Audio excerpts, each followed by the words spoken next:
Salut, c'est Shep. Salut, c'est Sneakit.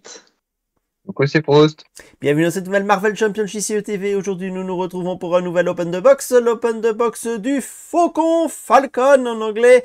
Et oui, bon, le setup est un peu différent, hein. Vous voyez tout le bordel qu'il y a chez moi actuellement. Je suis en plein travaux et donc il a fallu récupérer de l'espace pour entreposer plein de choses. Je n'ai même plus la place pour installer mon fond vert. Donc voilà. Bon, soit ceci ne gâchera en rien la qualité des analyses que nous allons faire, n'est-ce pas, monsieur?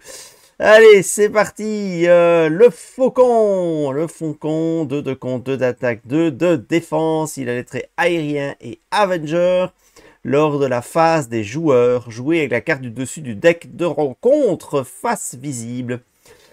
Vue perçante, réponse. Après que vous avez joué une carte aérien, défaussez la carte du dessus du deck de rencontre. Taille de main de 5, points de vie 10. On va tout de suite regarder l'alter ego.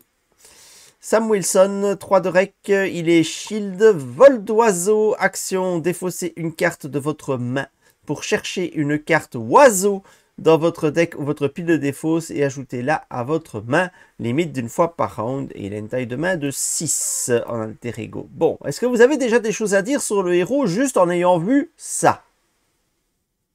Oui, on peut dire déjà des choses. Bah, moi, je pense que Sneaky est d'accord avec moi pour dire que Falcon n'est pas un héros très réussi. Il a pas mal de défauts. Et c'est marrant parce que quand on voit le paquet enfin, la carte de héros, on les voit pas les défauts. Et on se dit que c'est dommage parce qu'avec le point de départ qu'ils avaient, ils avaient peut-être l'occasion de pas faire ce qu'ils ont fait et de partir sur autre chose. Parce que là, il n'y a rien à dire, hein. Tout est fort, tout est marrant, tout est facile et simple à utiliser surtout. La statline est vraiment pas dégueu et les pouvoirs sont très compréhensibles et faciles à jouer. Bon, alors, Donc Proust, ça, c'est Proust, Proust, Proust, Proust, Proust, Proust, Proust, Proust. La vidéo a commencé depuis 2 minutes 12. Tu nous fais déjà une conclusion, comme si on avait fini d'analyser toute la box. Je répète donc ma question. Avez-vous des choses à dire sur base de ce qu'on vient juste là de voir à l'instant et que j'ai lu? Est-ce Voilà. clair? Donc, le pouvoir de héros est sympathique. Ça veut dire qu'on va voir une carte en permanence du deck du méchant, un peu comme un Gandalf inversé, et on va pouvoir interagir dessus. Ça veut dire qu'on va pouvoir, dans la mesure du possible, optimiser la carte qu'on va avoir et donc connaître l'effet de boost. Ça, c'est là un minima en tout cas. L'effet d'alter ego, par contre, a l'air, et j'insiste bien là-dessus, intéressant puisqu'on nous permet d'aller chercher un oiseau. Et là, on se dit, mais c'est génial. Donc, je vais pouvoir prendre tous les oiseaux de ma collection et les mettre dans le deck Falcon. Et donc, on va tout de suite mettre les points sur les i. Combien d'oiseaux sont sortis avant le pack? 0. Combien d'oiseaux y a-t-il dans le pack du Falcon? 2. Et qu'est-ce qu'on a comme Zozio en bonus? Ouais. Roulement de tambour, on en a un. Si, il y a Hugin et Munin. Et en plus, alors là, je suis prêt à faire des paris. Hein. Je suis prêt à parier avec vous. Si vous êtes joueur, on ne reverra jamais de carte avec le trait oiseau avant très très longtemps. Ouais. Je ne serais pas définitif, je connais pas bien l'univers Marvel, mais qu'il y ait d'autres oiseaux qui existent, c'est pas impossible. On en revoit un jour, mais en effet, c'est pas un trait qui sera réutilisé de sitôt, c'est certain. Les gars, on est dans l'univers Marvel. Bien sûr qu'il y a d'autres oiseaux, comme bien sûr qu'il y a d'autres lézards, comme bien sûr qu'il y a d'autres éléphants avec une corne multicolore et qui chient des paillettes. On est dans l'univers Marvel. Donc oui, il y a. Maintenant, il va y avoir une exploitation dans le jeu? Voilà. Mais des oiseaux, je suis absolument certain qu'il y en a plein.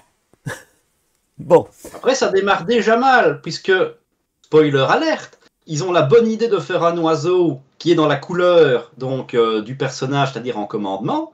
Mais même dans les cartes bonus, on n'a pas eu d'autres oiseaux qui nous donnent envie d'aller en agression, en justice et en protection. Ça pue déjà du cul.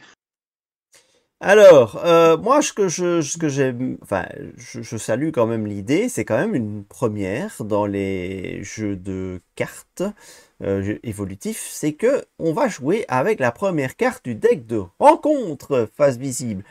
Alors, autant au Seigneur des Anneaux, j'aurais rêvé d'avoir une carte comme celle-là, même si ce serait beaucoup trop fort, on est bien d'accord, en solo.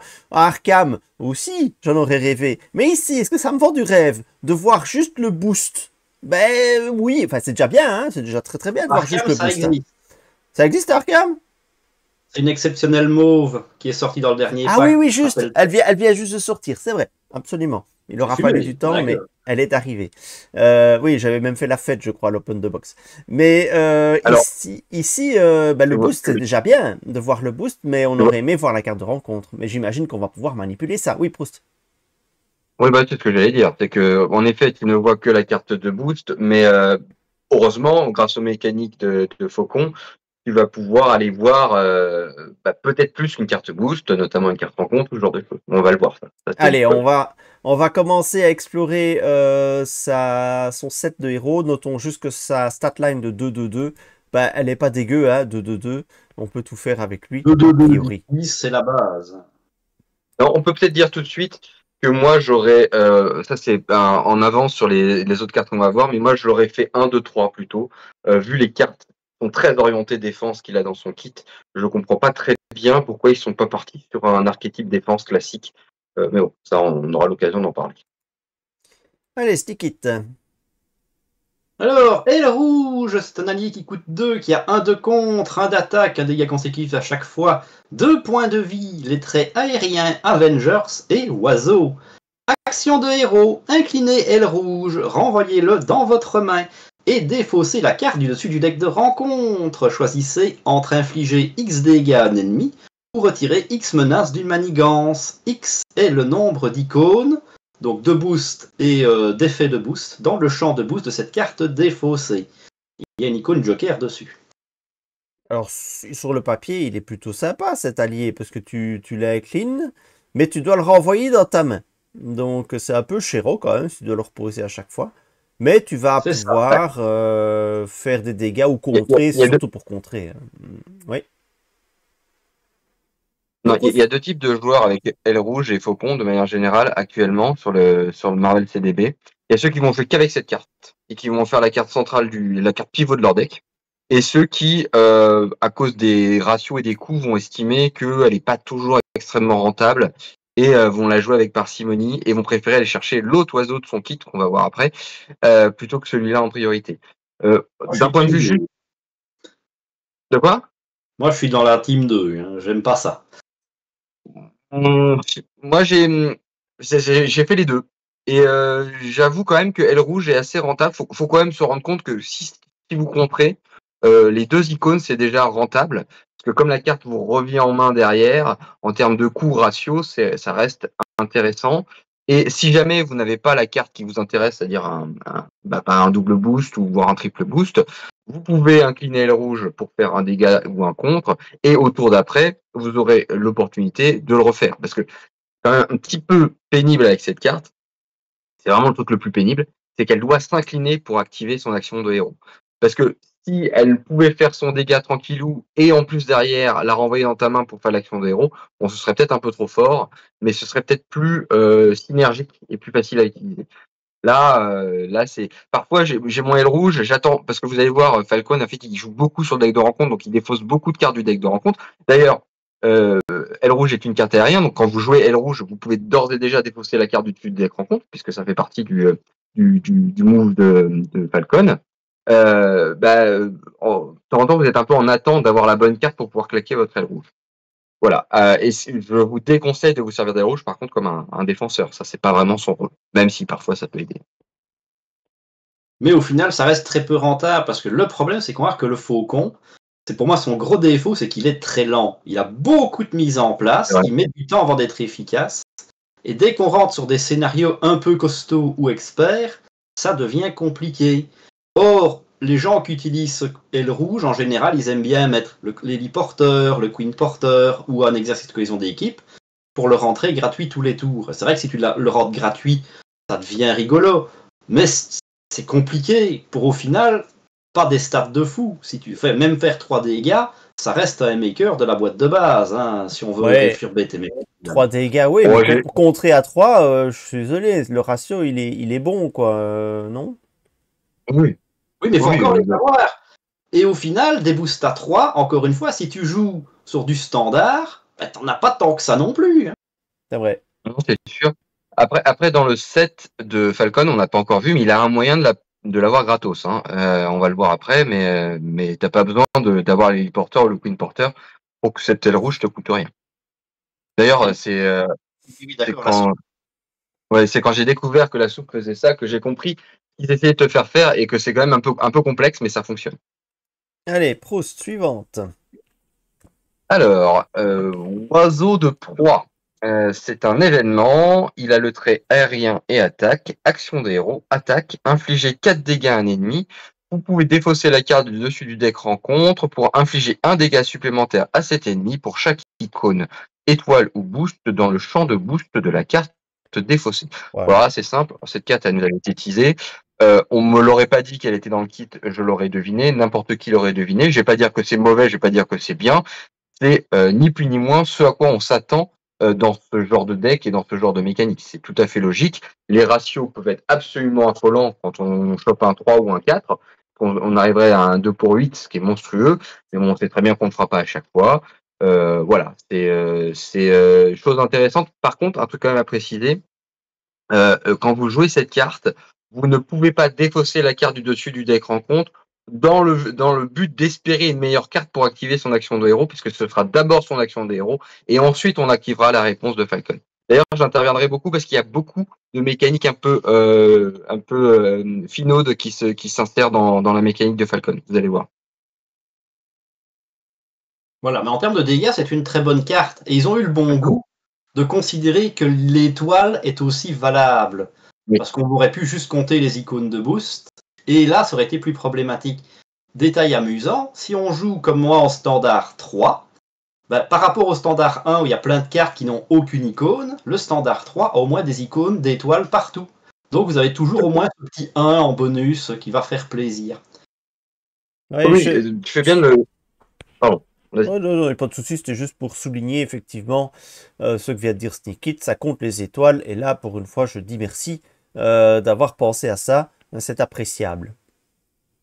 Oui, ben, c'est ce que je voulais dire. C'est moderne. Quand on voit la sorcière rouge ou la grenade plasmique, je sais plus comment ça s'appelle.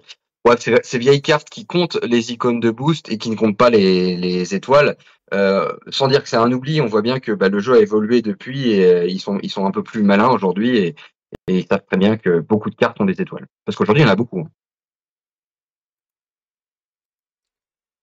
Vue panoramique, c'est un événement qui coûte 2 et mon petit doigt me dit que ça va beaucoup ressembler à l'autre, mais pour le contre. Alors, aérien contre, action de héros contre, retirer 3 menaces d'une manigance, vous pouvez défausser la carte du dessus du deck de rencontre pour retirer 1 de menace supplémentaire de cette manigance pour chaque icône, étoile et boost dans le champ de boost de la carte défaussée. On ne l'a pas dit, mais oiseau de proie, il y en a 2 dans le deck, et vue panoramique, il y en a 2 également, si je ne me trompe pas. C'est ça. Moi, c'est pareil, c'est exactement la même mécanique et ça reste une très bonne carte. On perd 1 de menace par rapport aux dégâts, mais le ratio n'en reste pas moins exceptionnel. Ouais. Alors, c'est une moins bonne carte en solo, par contre, hein, on va quand même se le dire, parce que le 2 pour 3, c'est un immense classique, donc en solo, on est très content d'avoir son 2 pour 3. Le bonus derrière, si on est en retard sur la manigance principale ou qu'on a une manigance index un peu velue, on est content. Mais sinon, on s'en sert peu. Après, c'est vrai que, de temps en temps, on a besoin de faire plus que 3 en contre en solo, hein, je le dis pas. Mais j'aurais peut-être préféré, en tant que joueur solo, un autre effet bonus que rajouter du compte, quoi. D'ailleurs, je râle toujours quand ils rajoutent du compte sur ce genre de carte. En tant que joueur multi, j'aime beaucoup cette carte. Tu chicanes, là. Vraiment, je trouve que tu chicanes. Alors... Jamais content, de toute façon. Sneaky. Bon drop, ça. Toujours plus haut, c'est un événement gratuit qui a les traits aériens et défense. Réponse de héros, défense. Après qu'une carte de boost face cachée a été donnée à un ennemi attaquant, regardez cette carte et la carte du dessus du deck de rencontre. Vous pouvez échanger ces deux cartes. Piochez une carte pour chaque icône imprimée, étoile ou boost, dans le champ de boost de la carte de boost actuelle. Alors, Il y a une énorme chose de tempo à bien comprendre ici. C'est le petit encadré défense. Alors, je vais pas vous rappeler la chronologie d'une attaque, mais au moment où un méchant initie une attaque, la première chose qu'il fait, c'est qu'il attribue des cartes des cartes boost. Ensuite, on choisit le défenseur. Ensuite, on révèle les cartes boost. Pourquoi ça change tout? Parce que quand vous jouez cette carte, c'est donc au moment où les cartes boost sont attribuées. Vous n'avez pas encore choisi de défenseur sur l'attaque. Le petit encadré défense vous oblige à défendre. Ce qui fait que, ensuite de ça, vous ne pouvez pas incliner un allié pour vous défendre sur cette attaque. Donc tous ceux qui pensaient, je vais mettre un 3 de boost pour piocher 3 cartes et tout mettre sur Marie qui va défendre pour moi, ça ne marche pas, puisque vous avez déjà choisi un défenseur dans cette attaque, c'est vous. Et donc vous ne pouvez pas choisir que quelqu'un d'autre vienne défendre à votre place. La seule chose qui peut vous éviter de prendre des dégâts, c'est votre défense ou un tenace. Donc ça, c'est le petit point à préciser. Ensuite, la carte boost est attribuée. Donc quand vous avez joué cette carte, vous pouvez défausser certes la carte du dessus du deck, mais ça n'est pas la carte de boost. C'est la carte du dessus du deck que vous connaissez, parce que normalement vous l'avez échangée, ou en tout cas vous l'avez vue. Donc ça aussi, ça vous permet d'avoir un petit peu de visibilité sur la carte rencontre qui suit. Mais c'est super fort. Oui, et je précise aussi à ce que tu as dit, qui est très juste, que tu es en mode défense, donc c'est toi le défenseur, mais tu n'es pas incliné, donc ta défense ne compte pas. Si tu veux utiliser ta défense en plus pour ne pas te prendre une mandale de l'espace, il faudra décider d'incliner le faucon. Tout à fait. Tout à fait. Mais c'est effectivement très subtil mécaniquement, donc vous faites très bien de le rappeler. Et je trouve ça dommage, cette subtilité dont on aurait très bien pu se passer. Parce que combien de gens, très honnêtement, vont la jouer correctement? Allez, soyons honnêtes. C'est vrai. Il y a quand même encore une autre subtilité. C'est assez rare, mais tu as des cartes de boost qui donnent un effet de boost supplémentaire. Et dans ce cas-là seulement, tu peux foutre la merde en intercalant cette carte-là au milieu du système. Parce que le déclencheur, c'est qu'une carte boost a été donnée à un ennemi attaquant. Et là, tu peux créer des trous. Sauf si tu as déclaré genre un allié défenseur. N'est-ce pas? Si tu as déclaré... Alors, le problème, c'est que si tu as déclaré un allié défenseur, tu te places postérieurement au moment où les cartes boost sont attribuées. Et donc, du coup, tu ne peux plus jouer cette carte. Oui, c'est ça. Ah, pardon. Mais dans le cas de Sneaky disait, si jamais il y a une carte de boost qui pop suite à l'effet d'une carte de boost, si tu as déclaré un allié défenseur pour défendre la première attaque au moment où on révèle la première carte de boost et que cette carte de boost dit attribuer une carte de boost, tu ne peux pas jouer toujours plus haut, tu peux pas en profiter pour jouer la réponse de toujours plus haut parce que tu as attribué un allié comme défenseur. Donc, ça aussi, personne va le jouer comme ça. Pour moi, tu peux le faire, c'est juste que comme tu viens de jouer une carte de défense, tu rediriges l'attaque sur toi. Tu changerais la cible de la défense? Nenni, hein? Ah non, tu peux pas. Ça, tu peux pas. Non, tu peux pas. En fait, tu ne peux pas changer la cible de ta défense. Le seul cas, la seule exception qui existe dans les règles, c'est si jamais vous avez choisi qu'un de vos alliés, il faut que ce soit un de vos alliés, est déclaré défenseur, vous avez la possibilité de jouer des cartes avec l'interstice défense à condition que le tempo soit le bon. C'est-à-dire qu'ici, c'est pas possible. Parce qu'encore une fois, il faut jouer cette carte au moment de l'attribution. Donc, avant d'avoir déclaré quelqu'un défenseur, donc ça ne marchera pas. Mais mettons qu'on prend une autre carte de défense. Vous avez le droit de jouer une carte défense quand un allié à vous a défendu. Mais, dans ce cas, exceptionnellement, vous ne serez pas reconnu comme défenseur de l'attaque. Vous pourrez utiliser la carte, mais vous ne serez pas, le trait défense sera écarté de la carte. C'est assez spécifique. En revanche, si l'allié d'un copain ou un copain a défendu, vous n'avez pas le droit, c'est vraiment marqué en toutes lettres dans les règles, de jouer une carte défense. C'est interdit. Voilà, et ici, et ici, jamais un allié, en fait, ton exemple, chef, ne fonctionne pas parce que jamais un allié ne pourra être déclaré défenseur si tu as l'intention de jouer cette carte. C'est-à-dire qu'au moment où tu auras déclaré ton allié défenseur, cette carte est d'ores et déjà hors de la table, puisque tu n'es plus, non pas dans le problème de la défense, tu n'es plus dans le tempo pour jouer cette carte, puisque les cartes boost ont déjà été attribuées, puisque tu ne peux déclarer ton allié défenseur qu'une fois les cartes boost attribuées. Je sais pas si c'est clair. Tu n'as pas compris l'exemple qu'on est en train de te donner. Si il est Alors, je écrit t'écoute. sur la carte boost, petite étoile, attribuer une nouvelle carte de boost à cette attaque. Ah, face cachée, pardon, oui, t'as raison. Face cachée. La nouvelle carte de boost, est-ce qu'elle est attribuée face cachée dans ce cas-là? Ou bien est-ce qu'elle est révélée directement? Bah, théoriquement, elle est attribuée face cachée, mais elle se révèle directement. C'est comme quand on te donne une carte de rencontre supplémentaire en phase de rencontre, puisqu'on est dans l'étape de révélation des boosts. Enfin, là, on est dans un Je sais cas même pas s'ils ont hyper prévu ce spécifique. coup-là. Mais je pense qu'ils ont même pas prévu le premier coup, en fait. Pensez-vous vraiment que ça a été designé dans cet esprit-là? Moi, je trouve que c'est une subtilité que Oui, parce que- 80% des joueurs casus ne vont pas percevoir. C'est En totalement... fait, ils auraient très bien pu faire. Au lieu de dire quand une carte boost face cachée est attribuée, ils auraient pu dire quand une carte boost est révélée. Dans ce cas-là, Voilà. on était postérieur à l'attribution. Oui, mais attends, dans ce cas, la carte est beaucoup, beaucoup, beaucoup plus forte. Parce que dans ces cas-là, tu peux en effet mettre un allié.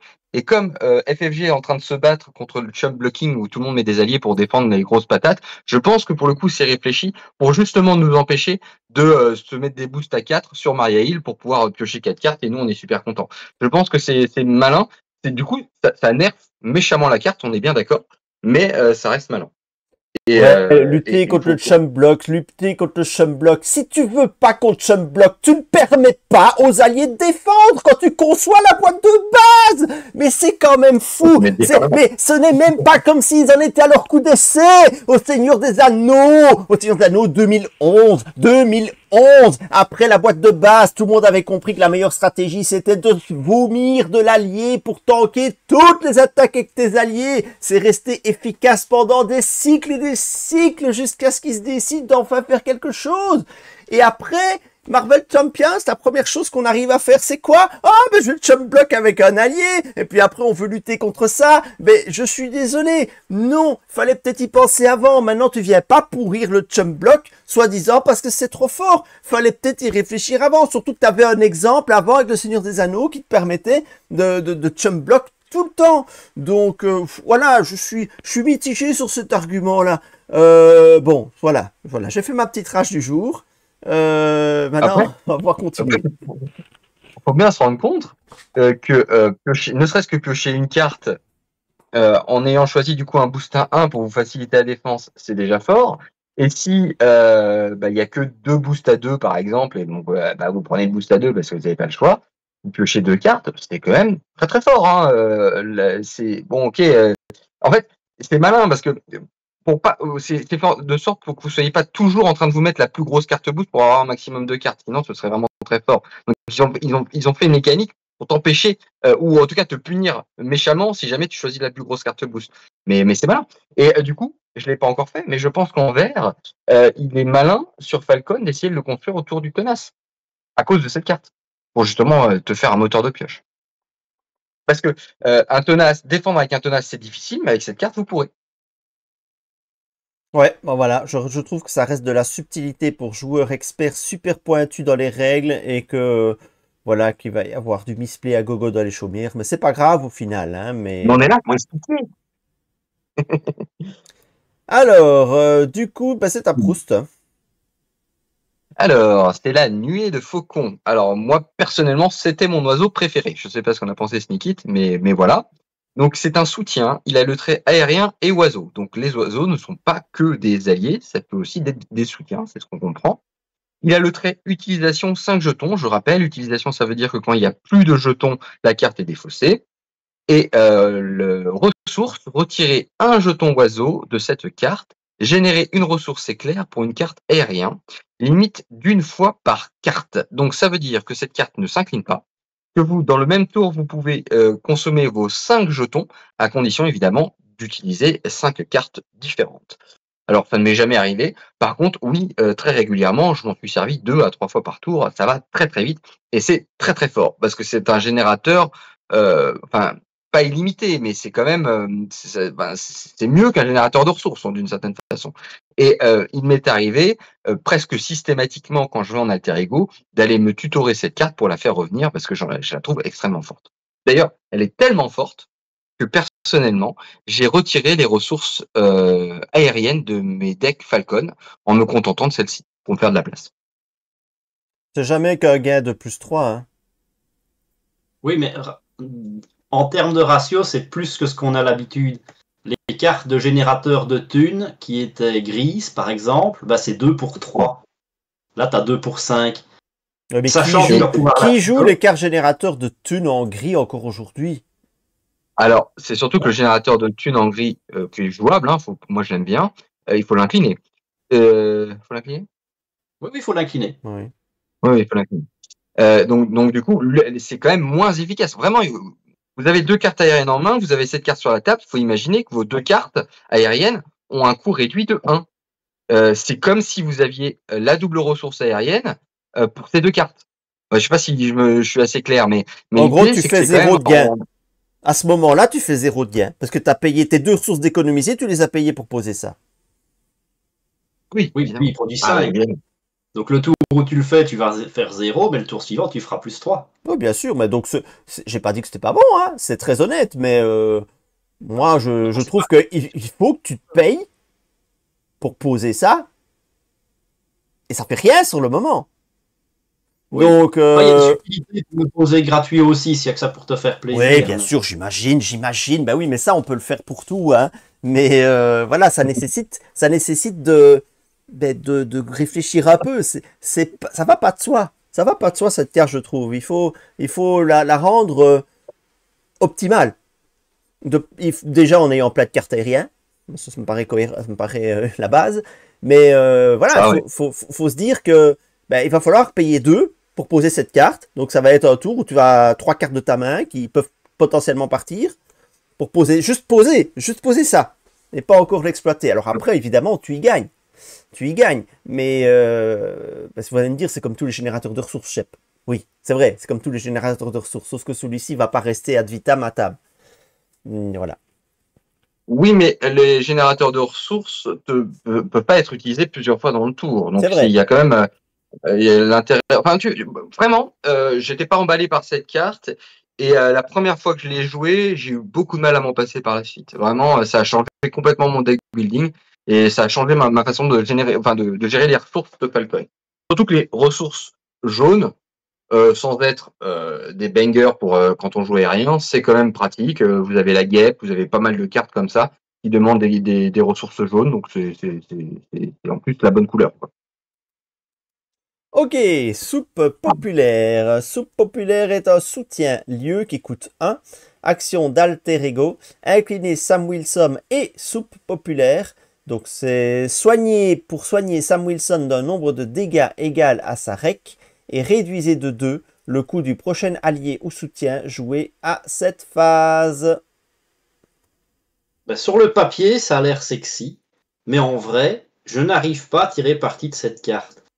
Le gros souci, en fait, c'est qu'on va devoir incliner Sam Wilson.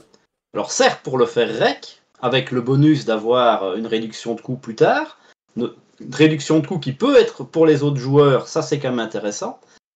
Mais en fait, le faucon est designé d'une façon où l'untap est compliqué.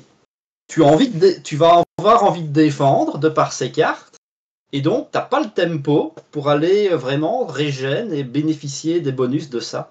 C'est assez problématique en fait. Alors, justement, je pense qu'on joue pas le faucon de la même façon, et c'est pour ça que je te disais que j'aurais aimé que ses stats ce soient 1, 2, 3. Parce qu'en fait, moi, avec le faucon, quand je le joue, peu importe la couleur, bon, j'ai joué que de 2 couleurs pour le moment, mais c'était rouge et bleu, donc pas vraiment des couleurs de défense, hein. Je ne me sers de la stat de base du faucon que pour défendre. Ce qui fait que quand je vais en alter ego, quand je démarre mon tour d'après, toujours en alter ego, je n'ai aucun problème à m'incliner pour rec, puisque de toute façon, mon activation défensive sera toujours préservée au moment de la stat du méchant. En plus, comme je ne fais que défendre, me soigner, c'est efficace. Et là où ça marche très très bien, mais ça tu l'as dit, c'est que comme tu es en alter ego, tu es du bon côté pour aller tutorer ton soutien. Et patatras, le soutien ou l'allié qui coûte 2 de moins, bah, c'est justement l'oiseau que tu vas aller chercher, que tu vas trouver gratuitement. Donc, pareil, quand j'avais vu cette carte, déjà, au début, je n'avais pas vu incliner Sam Wilson. Je me suis dit, c'est la meilleure carte du jeu. Puis après, j'ai vu qu'il fallait incliner Sam Wilson. Je me suis dit, c'est un quelle table, ça sort plus. Et en fait, quand tu comprends qu'elle est vraiment pensée pour tes oiseaux, en fait, même si en effet, tu peux le donner à tes copains, tout d'un coup, tu as une espèce de mécanique qui se met en place et ton générateur de ressources qui vient systématiquement, ou ton oiseau, si jamais t'as pas beaucoup, enfin ton oiseau Red Wing là, si tu n'as pas aile rouge pardon, si tu n'as pas mieux que ça à aller chercher. Mais tout d'un coup, tes retours en alter ego sont efficaces, à condition, évidemment, comme l'a dit Sneaky, puisqu'en effet Falcon a beaucoup de mal à se redresser, que vous n'utilisiez Falcon que pour défendre. Mais moi, c'est mon cas, et ça marche assez bien. Oui, mais ça, c'est un archétype, c'est le problème. En fait, cette carte n'est pas assez rentable pour les effets qu'elle va faire. Le coup de s'incliner, il aurait fallu qu'elle te fasse rec et réduction de coût sans obliger l'untap. Si on compare avec ce qu'on a déjà eu, bah pour 1, je pose Tante May. Tante May, elle me pose pas de questions, elle me régène de 4. Point. Pour 1, je pose Projet Renaissance. Projet Renaissance, soit ça me régène de 3, soit ça me donne une carte. Vous voyez, ça, c'est des cartes qui sont excessivement plus fortes. Même le petit jardin de Tornade va me régène, je crois que c'est 2-2 si je ne dis pas de bêtises, mais sans arrière-pensée. Donc un passage en alter ego, c'est 4 points de vie de récupérés. Ici, je vais devoir me priver des stats du faucon. Comme tu dis, alors on peut défendre, ok, mais dans 90% des decks qui vont pas forcément jouer, s'axer sur la défense, cette carte va être très difficile à utiliser. Mais alors, je t'entends, mais pour moi, c'est pas vraiment un archétype. Pour moi, je ne vois pas, peu importe la couleur, et pour le moment, je l'ai construit en bleu et en rouge, je ne me vois pas faire autre chose que défendre avec Falcon. On va le voir, il est blindé de cartes défense. Il a même tellement de cartes défense que c'en est assez étrange d'ailleurs. Mais par contre, je te rejoins, il était peut-être plus malin, mais dans ce cas, ça ressemblait peut-être beaucoup trop à Black Panther, de faire cette carte sans condition d'inclinaison et il y a juste du rec. Et derrière, rajouter une petite carte sur un petit encart sur l'alter ego de Falcon et de dire, une fois que vous avez tutoré ce soutien, vous pouvez incliner Falcon et réduire le coût de ce soutien de 2. Comme ça, tu vois, ça rapproche un peu Black Panther et tu as quelque chose de plus, peut-être de plus fluide et plus facile à faire. Ouais.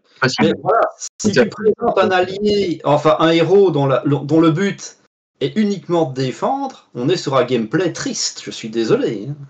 Ah bah oui, ça par contre, ce sera difficile de dire le contraire. Bah tiens, voilà. Encore un. C'est qui, c'est bon? Et c'est Astikit. Alors, évacuation aérienne, c'est une amélioration qui coûte 1, qui a les traits aériens et préparation. Interruption de héros, quand un autre personnage ami est censé subir n'importe quelle quantité de dégâts. Défausser évacuation aérienne. Prévenez tous ces dégâts et passez sous forme d'alter ego. Si l'autre personnage ami est un héros, il passe également sous forme d'alter ego. Donc c'est une carte. J'ai jamais aimé ce genre de carte. Bah, c'est quand même un changement de forme, c'est quand même assez intéressant. C'est rare et intéressant. Maintenant, c'est une préparation, donc il faut savoir la faire revenir. Heureusement, on a la capacité de le faire depuis la boîte Shield. Et tu vois, moi j'aime plus cette carte alors qu'elle est, par rapport à celle qu'on va voir après, alors qu'elle est plutôt designée pour le multi, et ben en solo, je préfère quand même cette carte à l'autre, parce que en solo, elle marche aussi. Il faut évidemment incliner un allié pour défendre, mais dans ces cas-là, ça fonctionne. Oui, ce qui m'embête, c'est le changement de forme, c'est toujours très fort, mais c'est fort quand tu peux le choisir. Ici, bah, tu vas pas le faire pendant ton tour, c'est pendant le tour du méchant que tu vas aller te planquer, il sera moins optimisé. C'est vrai. Évidemment, ça marche bien en combo avec Taunt, c'est quoi le nom en français? C'est provoquer? Qui force le méchant à t'attaquer pendant ton tour. Là, ça commence à devenir intéressant. Mais encore une fois, c'est pas une carte game changer, tu vois, c'est pas une carte qui va te donner envie de construire autour, de dire ah ouais, chouette, je vais pouvoir défendre. Bon, voilà, quoi, c'est compliqué. Et comme tu dis, en solo, c'est encore plus compliqué. En multi, c'est quand même très chouette de dire voilà, on va pouvoir garantir une défense à un copain et aller se planquer derrière. Mais par contre, tu peux démarrer ton tour. Tu as quand même évité la manigance. Tu démarres ton tour en alter ego. Certes, tu n'as pas la main d'alter ego, mais donc tu es untap en alter ego. Et là, tu peux utiliser éventuellement ta soupe populaire, machin, pour pouvoir faire venir ton soutien et ce genre de choses. Enfin, tu vois, il y a quand même une synergie avec les cartes. Mais le problème, c'est que cette carte, elle est défaussée. Donc, c'est pas non plus une mécanique qu'on arrive à récurser de manière efficace, parce qu'il faut réussir à la reposer derrière. On en a qu'une dans le deck. On en a qu'une, effectivement. Proust. Ah, moi j'ai la meilleure carte du kit, qui, vous allez le voir, n'a rien à voir avec toutes les autres. Donc, reconnaissance aérienne, c'est une amélioration qui coûte 1, elle a le trait aérien et tactique. Action de héros, incliner reconnaissance aérienne et attribuer une carte rencontre face cachée à un joueur. Placez un jeton reconnaissance sur cette carte. Interruption. Quand une carte rencontre est censée être attribuée à un joueur, retirez un jeton reconnaissance de cette amélioration à la place. Alors, voilà la carte. J'adore cette carte parce qu'elle est vraiment hyper facile et efficace à faire jouer. Il faut se rendre compte que quand vous jouez un tour en tant que Falcon en héros, vous allez faire tourner finalement le deck rencontre, je pense, 3 ou 4 fois. On est d'accord? Quand vous êtes en héros, la carte du dessus du deck va bouger sur votre face 3 ou 4 fois. Donc pendant ces 3 ou 4 fois, vous êtes sûr quand même de trouver une carte rencontre qui va vous intéresser. Donc vous allez vous l'attribuer et derrière, systématiquement, au moment de la révélation des cartes rencontres, vous allez annuler la carte que vous allez prendre, carte que vous ne connaissez pas. Sauf petite chose un peu particulière comme la carte défense qu'on a vue tout à l'heure qui permet en solo de connaître sa carte rencontre. Mais donc du coup, vous choisissez à chaque tour la carte rencontre que vous allez vous attribuer. C'est quand même assez fort. Alors, c'est clairement pour moi la carte la plus forte de son kit. Mais il y a encore d'autres subtilités. C'est que tu peux filer la carte, non pas à Falcon, mais à n'importe quel autre joueur. Imaginons que tu sais qu'il y a un sbire qui va sortir. Tu peux aller donner ce sbire à ton copain Thor qui sera lui très content de le récupérer. Deuxième subtilité, tu n'es pas obligé, comme tu viens de le dire, de l'utiliser directement en disant je prends la carte qui m'intéresse et dès qu'on m'en donne une, je lui dis non. Tu n'es pas non plus limité au nombre de jetons. C'est-à-dire que je peux m'attribuer sur plusieurs tours, plusieurs cartes par-ci par-là, et économiser mes jetons, car l'interruption ne demande pas d'incliner la carte. Ce qui va me permettre, pendant un tour, de dire non à plusieurs cartes. Exemple, formule mutagène. J'ai peur du passage en P3 de la formule mutagène qui va m'attribuer 3 cartes de rencontre. Eh bien, en plusieurs tours, je vais pouvoir m'attribuer une carte par-ci, une carte par-là, pour accumuler 4 jetons.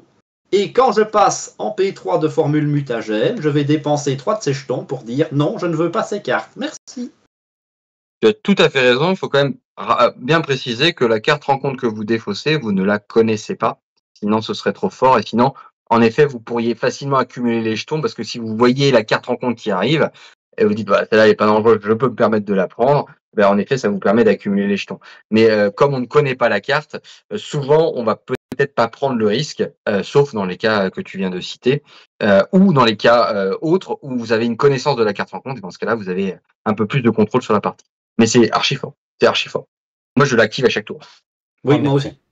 Rappelons à toute fin utile qu'effectivement, c'est uniquement pendant la phase des joueurs que Falcon voit la première carte du deck de rencontre et pas pendant la phase de méchant. Donc, on n'a jamais cette information-là pendant la phase de méchant. Alors, connaissance du terrain, c'est une amélioration qui coûte 2, qui a des traits aériens et compétences, interruption de héros. Quand le faucon utilise un pouvoir de base, incliner connaissance de terrain et défausser la carte du dessus du deck de rencontre, le faucon gagne plus 1 à ce pouvoir pour cette utilisation pour chaque icône, étoile et boost dans le champ de boost de la carte défaussée. Alors, on peut donc anticiper sur le contre, on peut anticiper sur l'attaque, mais par contre, si je ne dis pas de bêtises, impossible d'anticiper sur la défense le nombre d'icônes qu'on va avoir. C'est ça, je ne la connais pas. Et tu vois, moi c'est cette carte-là qui me dit que c'est triste de jouer un faucon qui ne joue que défense, parce qu'avec ça, tu peux aller faire des très beaux contres et des très belles attaques. Pour l'instant, mon record, c'est une attaque de base à 7. Avouez que c'est quand même pas dégueu. Alors justement, le problème, moi je trouve que cette carte était inutile dans le deck de Falcon, et qu'au final, c'est sa meilleure carte. En termes de dégâts de contre ou de défense. En gros, ils ont mis cette carte parce que c'est logique qu'on puisse se servir enfin de ces cartes boost pour aller se booster soi-même. C'est même, on l'aurait deviné. Mais du coup, elle vient systématiquement rentrer en collusion avec toutes les autres cartes de défense, de contre et d'attaque qu'il a déjà. et elle fait le travail en un peu mieux. Donc tu te demandes pourquoi ils ont mis un peu la peste et le choléra en même temps dans la boîte. Tu te dis mais pourquoi tout lui mettre? Et c'est marrant parce qu'ils ont fait la même chose avec Silk. Silk aussi s'est retrouvé avec pareil un enchaînement de cartes qui fait que finalement tu finis par faire des choix. Bon bah moi cette carte je la pose à chaque fois parce que je trouve que c'était la meilleure carte de dégâts, de contre ou d'attaque et de défense pardon. Et finalement ce sont mes événements de contre ou d'attaque qui vont être moins souvent joués. J'ai peut-être Sauf évidemment quand une j'ai des défenses. réponse à apporter à ta question. Peut-être que parce que ceci, ça marche qu'une fois et que tu peux contrer et taper plusieurs fois dans un tour. Oui, non, mais après, comme l'a dit Sneakit, surtout si vous jouez en expert, c'est généralement minimum un +2 que vous prenez à chaque fois, ce qui est quand même super fort. Même On va bien une carte aérien à jouer. Ne serait-ce que le tour où tu vas poser cette carte. Je vois le boost du méchant. Je pose cette carte. Si le boost ne me convient pas, je peux déjà la changer une fois. Ensuite, je choisis si je veux au charbon ou pas. Si c'est toujours ou pas la réponse, qu'est-ce qui m'empêche de jouer une autre carte aérienne, sachant qu'il a quand même une bonne économie, pour pouvoir aller encore la changer et optimiser quand je vais aller faire mon pouvoir de base. Il y a vraiment moyen d'optimiser cette carte pour en tirer le plus de bénéfices possible. Non, mais c'est très fort, mais c'est redondant, je trouve, avec ce qui existait déjà. Dans le Sneak it. Alors, attirer leur attention, c'est une amélioration qui coûte 1 par joueur. C'est très rare. Ça, les traits aériens et préparation. Réponse de héros. Après le début de la phase du méchant, défausser, attirer leur attention. Le faucon ne s'incline pas pour défendre jusqu'à la fin de la phase. C'est une carte qui nécessite de builder autour, mais qui peut être excessivement forte. Mais tu vois, cette carte, encore une carte de défense, on est bien d'accord. On n'est qu'en un seul exemplaire. Pourquoi ils ont fait les 2 préparations? Elles sont rigolotes les 2 préparations, mais en fait, tu n'en choisis qu'une des 2 et tu orientes ta construction de ton kit autour de cette préparation ou autour de l'autre. Pourquoi tu mets 2 préparations qui se ressemblent mais qui font pas du tout la même chose? Je trouve ça très particulier. Elle est forte aussi, et tu parlais d'untap, là, toi, ça te permet de défendre très fort, parce que vous allez voir, Falcon peut monter très haut en défense, sans t'incliner. Donc, et éventuellement te servir d'un pouvoir derrière. Oui, là on a déjà une bonne idée, mais je te le dis clairement, c'est le défaut du faucon. C'est que le faucon veut faire trop de choses et il n'y a aucune chose où il va vraiment être optimisé pour le faire. Et au final, la mécanique se noie toute seule parce qu'il y a trop de possibilités, trop d'options et pas assez de synergie. Ben non, pour répondre un peu à la remarque de Proust, ça rejoint un peu une remarque que je voulais faire à un moment donné dans cette vidéo. C'est que j'ai pas fait les comptes, donc vous allez peut-être pouvoir me le dire, mais il y a énormément de cartes différentes dans ce set de Falcon. Je me demande, est-ce que c'est pas le héros qui a le plus de cartes différentes dans son set? Parce que jusqu'à présent, on n'a vu que 3 cartes en x2, et c'est tout. Toutes les autres sont en x1. C'est ça, et c'est un problème. C'est un problème du personnage. C'est un problème. Je vais rager contre vous, messieurs, pour une fois. C'est un problème. On se plaint tout le temps d'un manque d'originalité, de répétitivité des effets de cartes, machin. Ils font l'effort de nous offrir des petites variantes plutôt que ils auraient très bien pu se dire « Oh, on va faire l'autre préparation en 2 exemplaires, et puis basta, et comme ça on s'économise une illu, et puis comme ça on s'économise du card design. » Non, ils font l'effort de faire des petites variantes, des variantes de choses identiques, des variantes de défense. On aurait eu 2 fois celle-ci ou 2 fois l'autre, vous n'auriez rien dit. Et là, parce qu'il y en a 2 différentes, vous râlez. Oui, c'est plus subtil que ça. On n'est jamais déçu d'avoir plein de cartes, attention. Le problème, c'est que ça manque de synergie entre ces cartes. C'est ça le problème, en fait. Que tu me fasses plein de cartes, tu vois, l'antithèse de Falcon, c'est Spectrum. Spectrum, c'est le héros qui a le moins de cartes différents. Pourtant, tu l'as beaucoup aimé. Tu vois, c'est pas parce qu'il y a que 5 ou 6 cartes que le perso est pas bon. Ici, c'est le problème, c'est que tu as plein de cartes différentes, mais tu as des cartes qui jouent sur les oiseaux, des cartes qui jouent sur l'aérien, des cartes qui jouent sur la def, des cartes qui jouent sur les boosts. En fait, c'est le problème du serpent qui se mord la queue. Il veut trop faire de choses, et au final, il n'y en a aucune qui va vraiment bien faire ou bien rentabiliser. Il ne faut pas oublier qu'une carte qui a un singleton dans un deck, c'est aléatoire à choper. Quand vous l'avez en 2 exemplaires, vous avez déjà vous doublez vos chances de la taper dans la pioche. Et si on veut faire une comparaison avec un héros qu'on n'a pas encore review, mais Winter Soldier a aussi une préparation, mais lui ils l'ont mis en 2 exemplaires pour que justement ils pouvaient très bien en faire une autre différente. Ils ont choisi quelque chose parce que c'est une chose d'avoir des cartes variées, c'est une chose aussi d'avoir un deck jouable en fait. Il y a un moment, quand je joue par exemple en fan-made et que le type qui a fait son fan-made et qui a fait 15 cartes différentes parce qu'il était trop content, il a voulu mettre tous ses effets, je sais que ce deck il est injouable parce que je sais que l'événement que je veux, je l'aurai jamais au bon moment, la préparation que je veux, elle sera pas là au bon moment, c'est pareil. Donc non, j'apprécie l'effort d'avoir fait une variété de cartes, mais je trouve que c'est en effet trop. Parce que tu soulèves un point que j'avais même pas remarqué, même si c'était intuitif. Je pense qu'en effet, il n'y a que les 3 événements qui sont en double, sinon c'est que des cartes uniques. Alors, continuons. Voilà.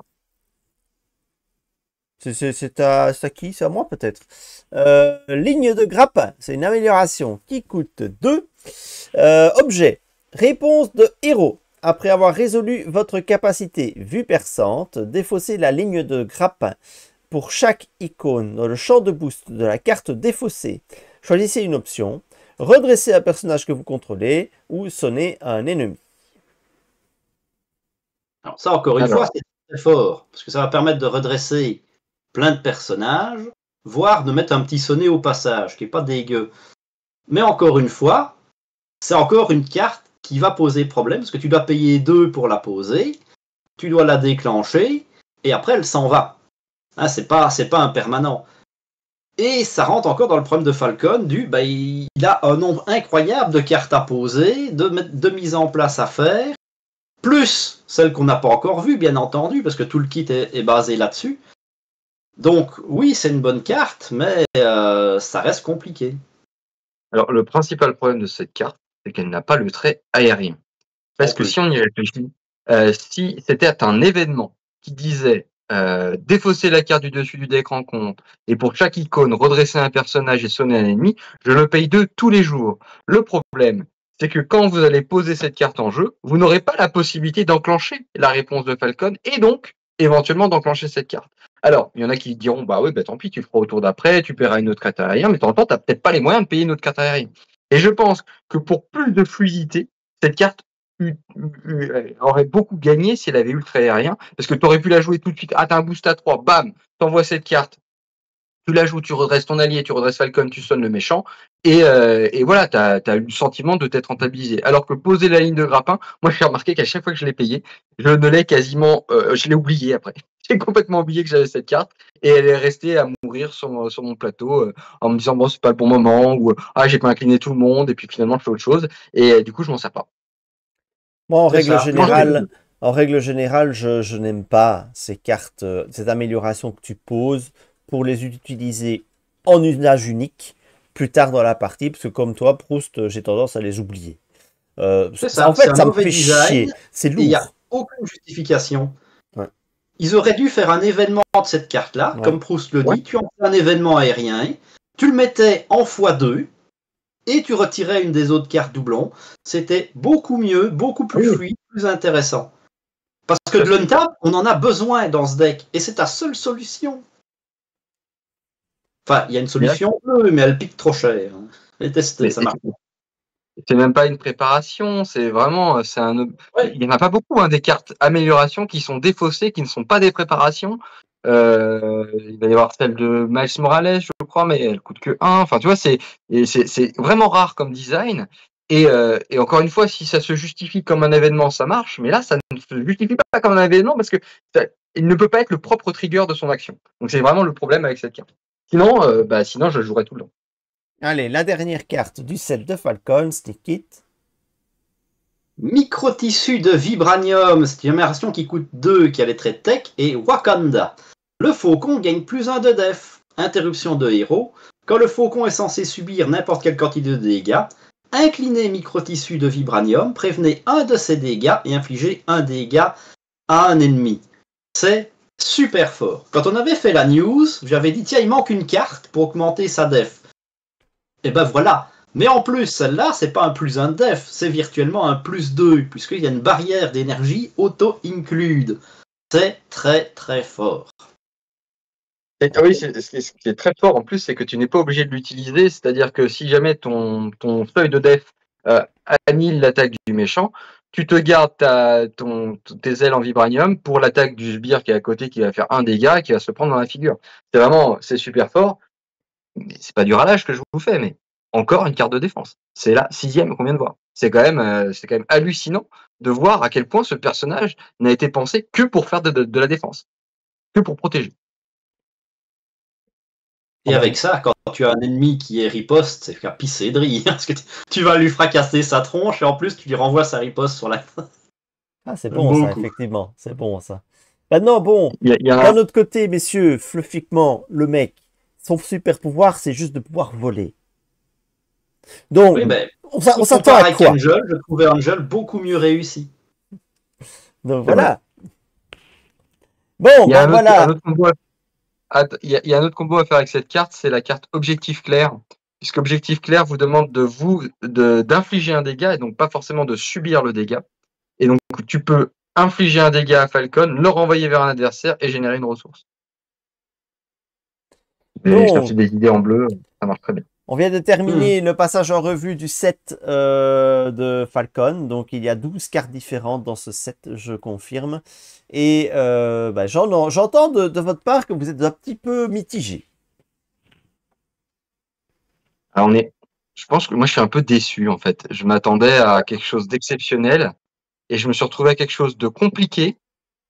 Compliqué comme Domino, mais pas avec la puissance de Domino. C'est-à-dire que ouais, Domino, t'es récompensé. Quand tu arrives à gérer ta Domino, tu t'envoies du pâté.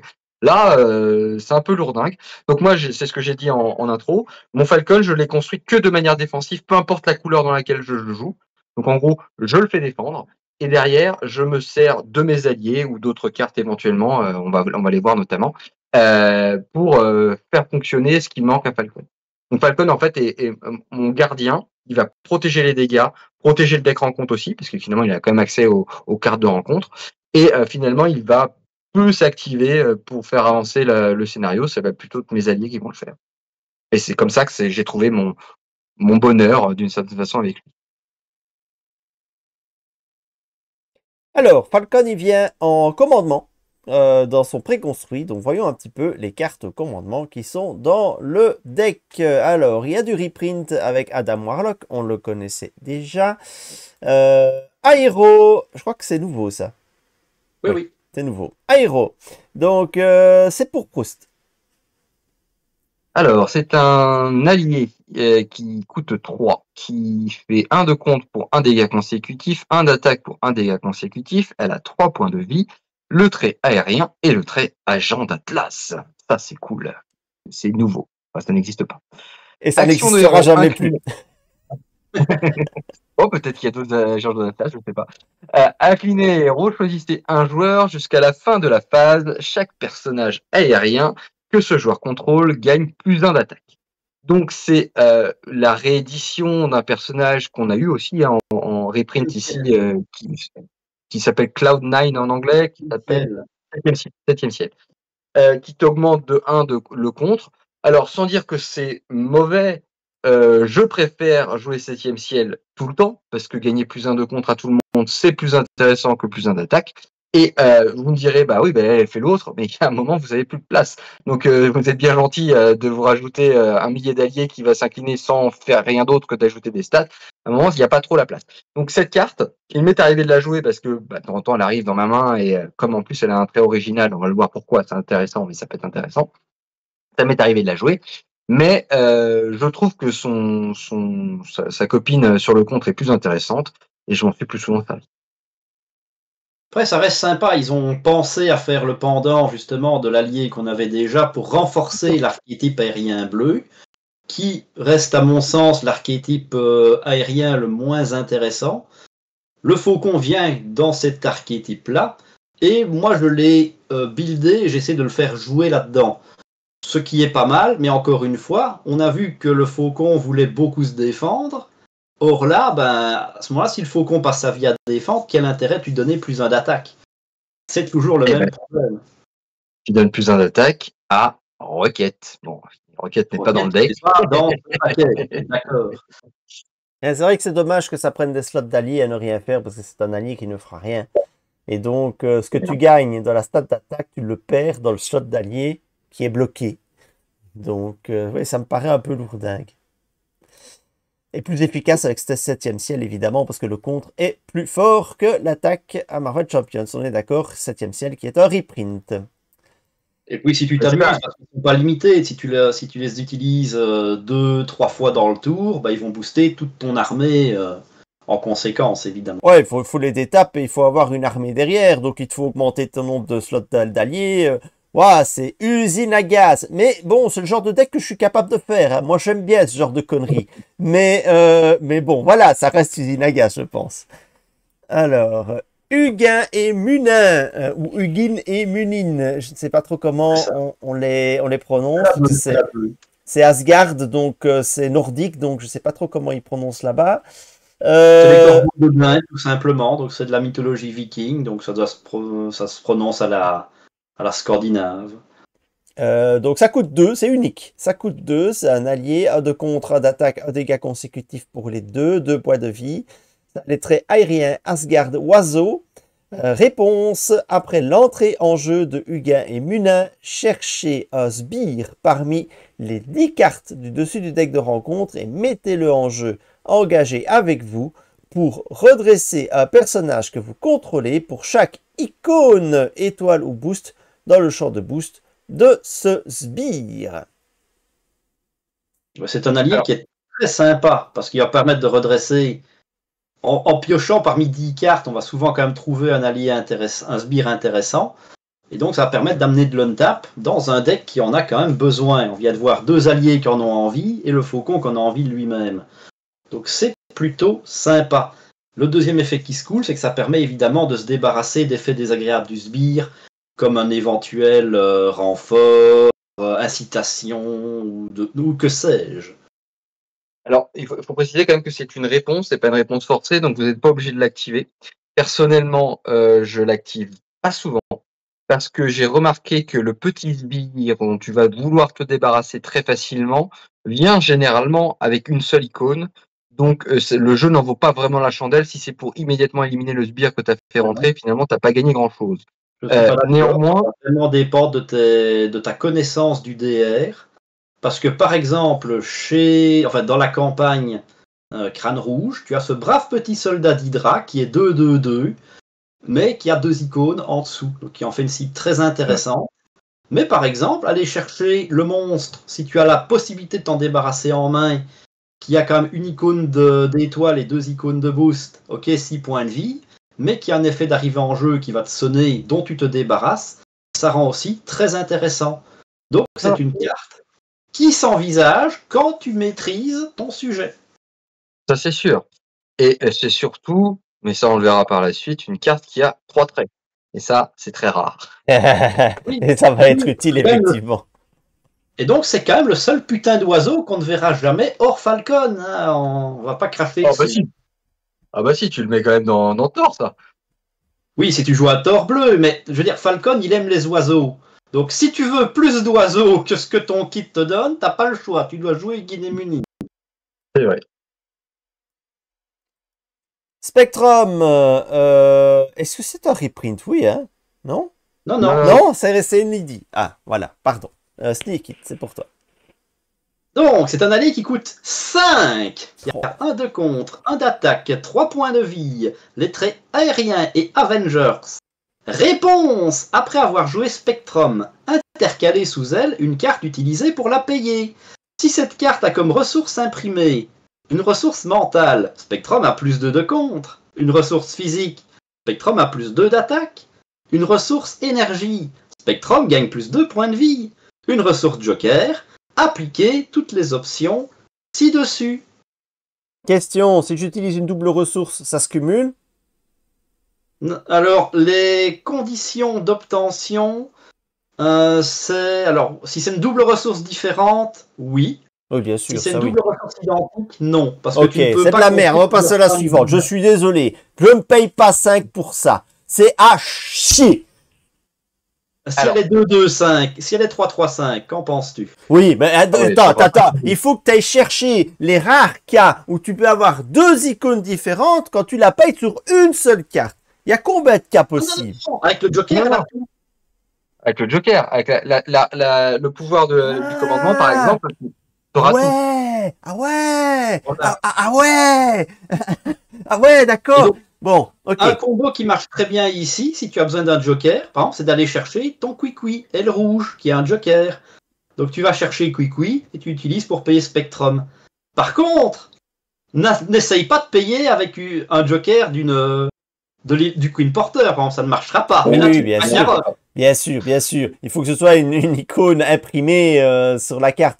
Mais oui, j'avais pas lire les cartes jusqu'au bout, c'est fort, je sais pas. Je Mais m'étais ça reste arrêté compliqué. aux premières lignes. Je l'ai joué, j'ai fini par l'enlever. Parce qu'en Moi fait, tu aussi. vas plus passer ton temps à essayer de te dire il me faut absolument le Joker, mais ça va pas venir.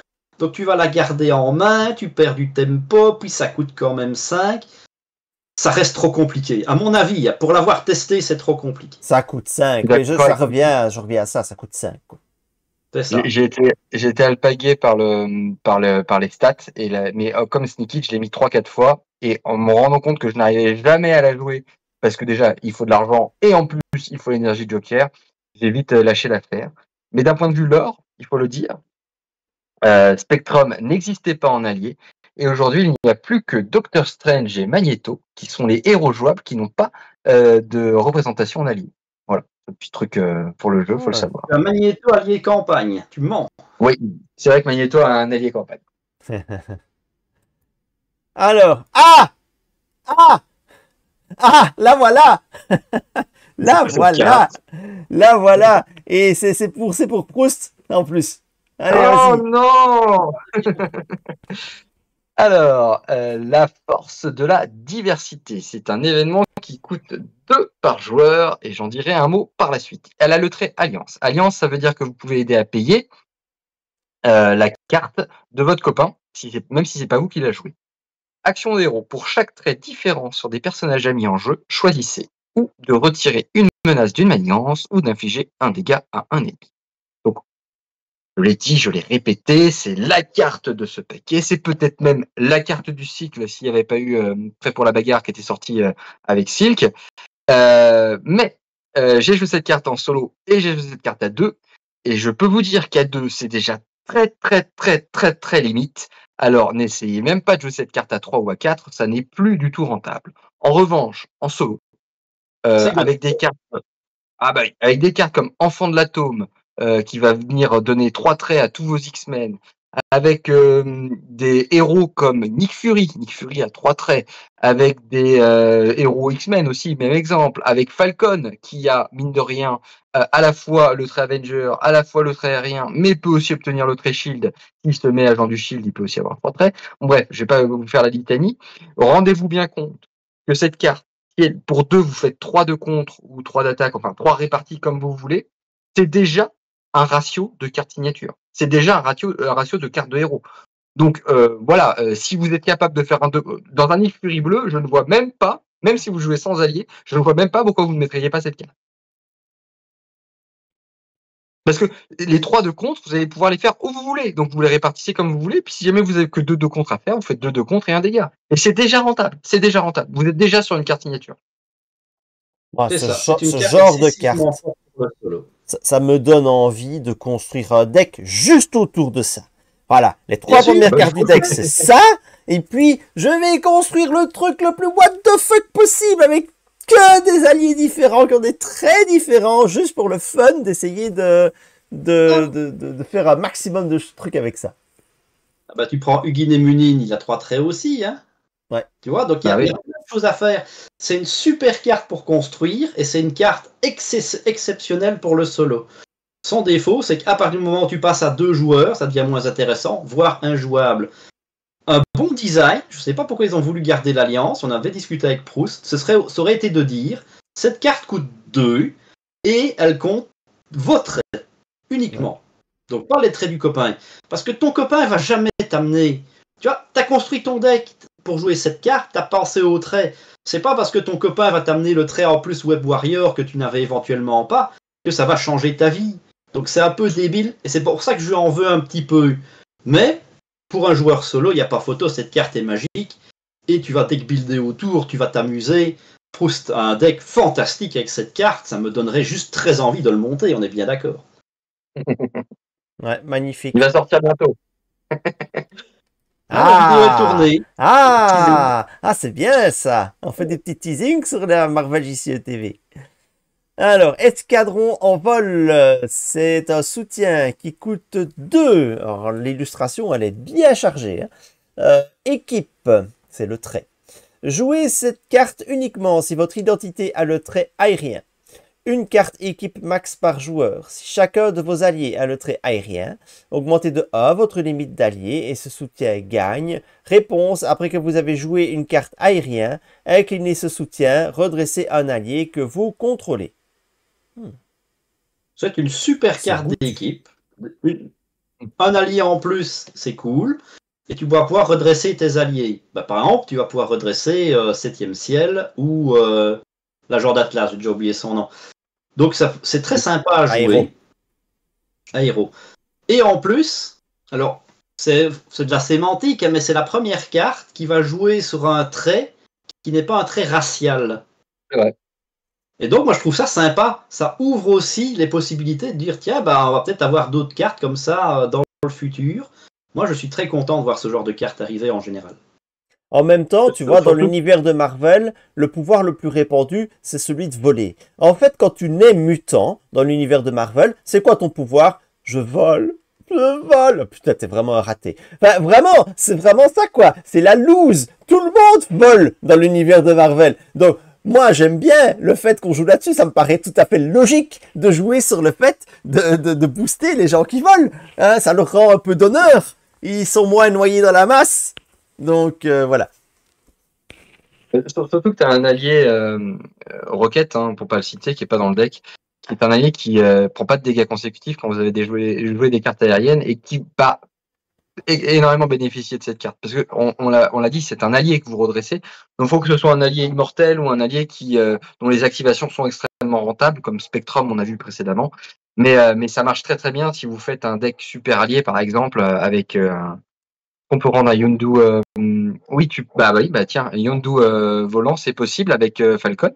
Il suffit qu'ils lui mettent Avenger honoraire et l'aérocycle et c'est bon. Ouais, il suffit de sortir Yondu et puis avoir les deux cartes. En Marvel Champions, c'est tellement facile et tellement efficace de faire ça. Mais je suis d'accord. Voilà. Mais bon, c'est le propre de tous les decks super alliés. Tous les decks super alliés se jouent comme ça. Et j'aime bien les decks super alliés. Donc, on peut remporter Cannonball, très sincèrement. Mais oui, bien sûr. C'est pour Cannonball. Allez, stick it. Réserve de ressources. C'est un soutien qui coûte 1, qui a le trait lieu, max 1 par joueur.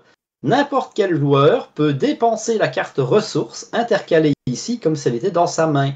Action, incliner réserve de ressources, intercaler une carte ressources de votre main sous cette carte, maximum de 1. Alors, c'est rigolo, mais moi je n'ai pas la place pour m'amuser à mettre ça dans mes decks. Alors moi je trouve pas ça rigolo, je trouve ça très fort, mais parce que personnellement je suis un joueur qui aime bien finir, enfin qui aime bien, entre guillemets, à qui il m'arrive de finir un tour avec une double ressource dans ma main. Parce que c'est comme si j'augmentais ma taille de main fictivement de 1 pour le tour d'après. Savoir que je peux encore plus augmenter ma taille de main en cachant cette carte, c'est fort. Et en plus, en multi, avoir la possibilité de l'offrir à quelqu'un, c'est sympa. Maintenant, si certains ont pensé à Bishop avec cette carte, pas oublier, parce que vous pouvez dépenser cette carte comme si elle était dans votre main. Par contre, elle n'est pas considérée comme étant dans votre main, donc ça n'active pas toutes les réponses de Bishop. Voilà, c'est un petit aparté. Moi, je trouve cette carte forte. Je me demande ce qu'elle fout ici, parce qu'honnêtement, si, c'est à cause des ressources aériennes que j'ai enlevé moi rapidement.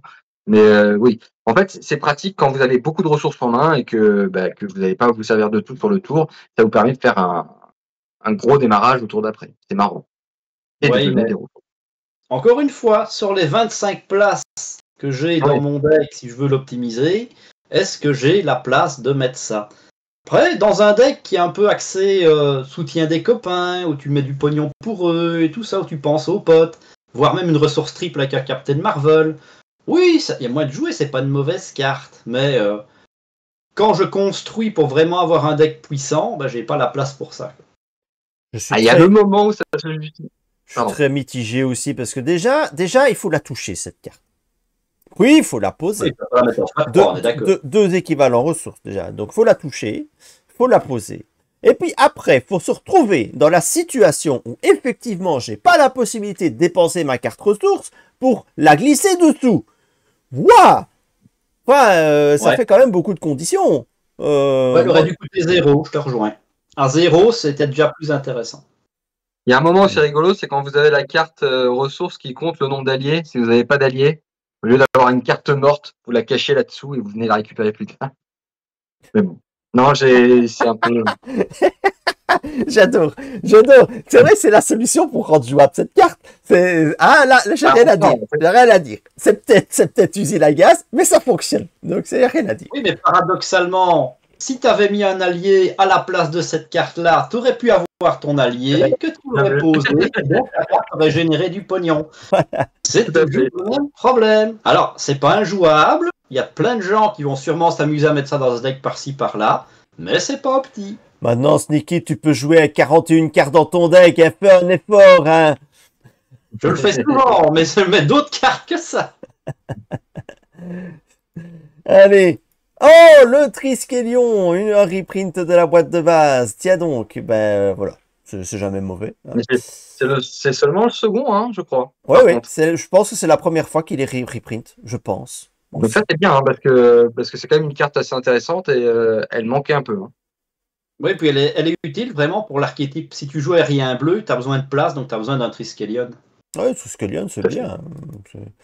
Alors, on en arrive à cette fameuse carte de Captain America. Alors, Captain America, je crois que c'est à moi. C'est une amélioration qui coûte 0, qui a le trait titre qui est unique. Jouez cette carte uniquement si vous êtes le joueur de Bucky Barnes ou de Sam Wilson. Donc ça réduit déjà considérablement les possibilités. Action de héros. Inclinez Captain America et dépensez une ressource physique pour trouver le bouclier de Captain America et l'ajouter à sa main. S'il quitte le jeu par cet effet, infligez 4 dégâts à un ennemi.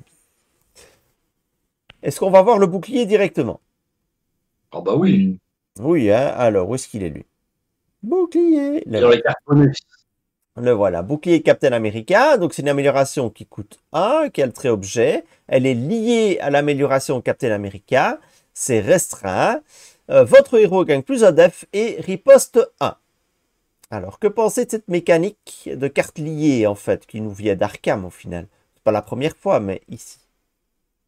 On a déjà eu. Moi, je vais surtout parler du bouclier. Déjà, le bouclier, il coûte un peu cher parce que tu dois payer la ressource rouge et il n'arrête pas en jeu, le bouclier. Donc, tu dois repayer après ton bouclier. Bon, déjà, il faut le notifier. Tu dois poser Captain America. Et tu dois avoir posé Captain America. Maintenant, derrière, tu gagnes un +1 def et une riposte.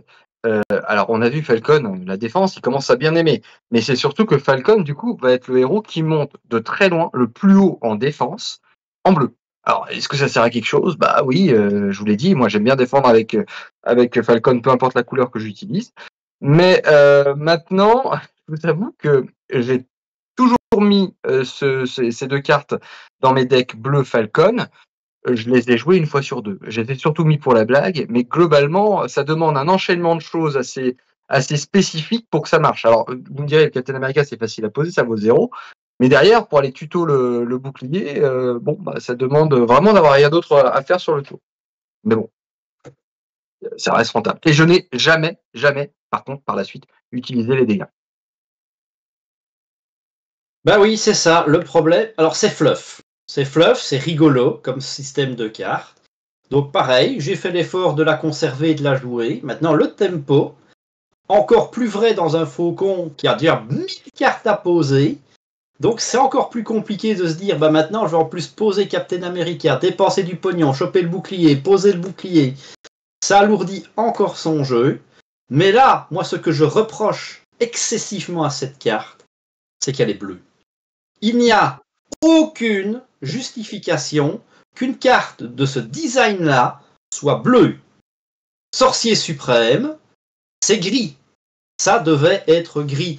Ça veut dire que ça va limiter, tu veux t'amuser à jouer ça en bleu, c'est chiant et pénible. Parce qu'on aurait très bien pu mettre ce bouclier-là dans un deck vert et ça aurait été super drôle. Donc, moi, j'aime vraiment pas ce qu'ils ont fait à côté de ça. Je ne sais pas pourquoi ils l'ont mis en bleu et honnêtement, ça m'énerve. Ah oui. Alors, Il y a que deux decks qui peuvent le jouer. Hein. Sam Wilson bleu ou Bucky Barnes bleu. C'est tout. Tu cites l'exemple du Sorcier Suprême. Même à l'époque où on n'avait que Doctor Strange, tu pouvais déjà le jouer 4 fois dans chacun des aspects différents. Donc, cette carte, c'est juste une carte qu'on verra. C'est presque une carte signature pour un de ces deux héros, en fait. C'est tout. Oui.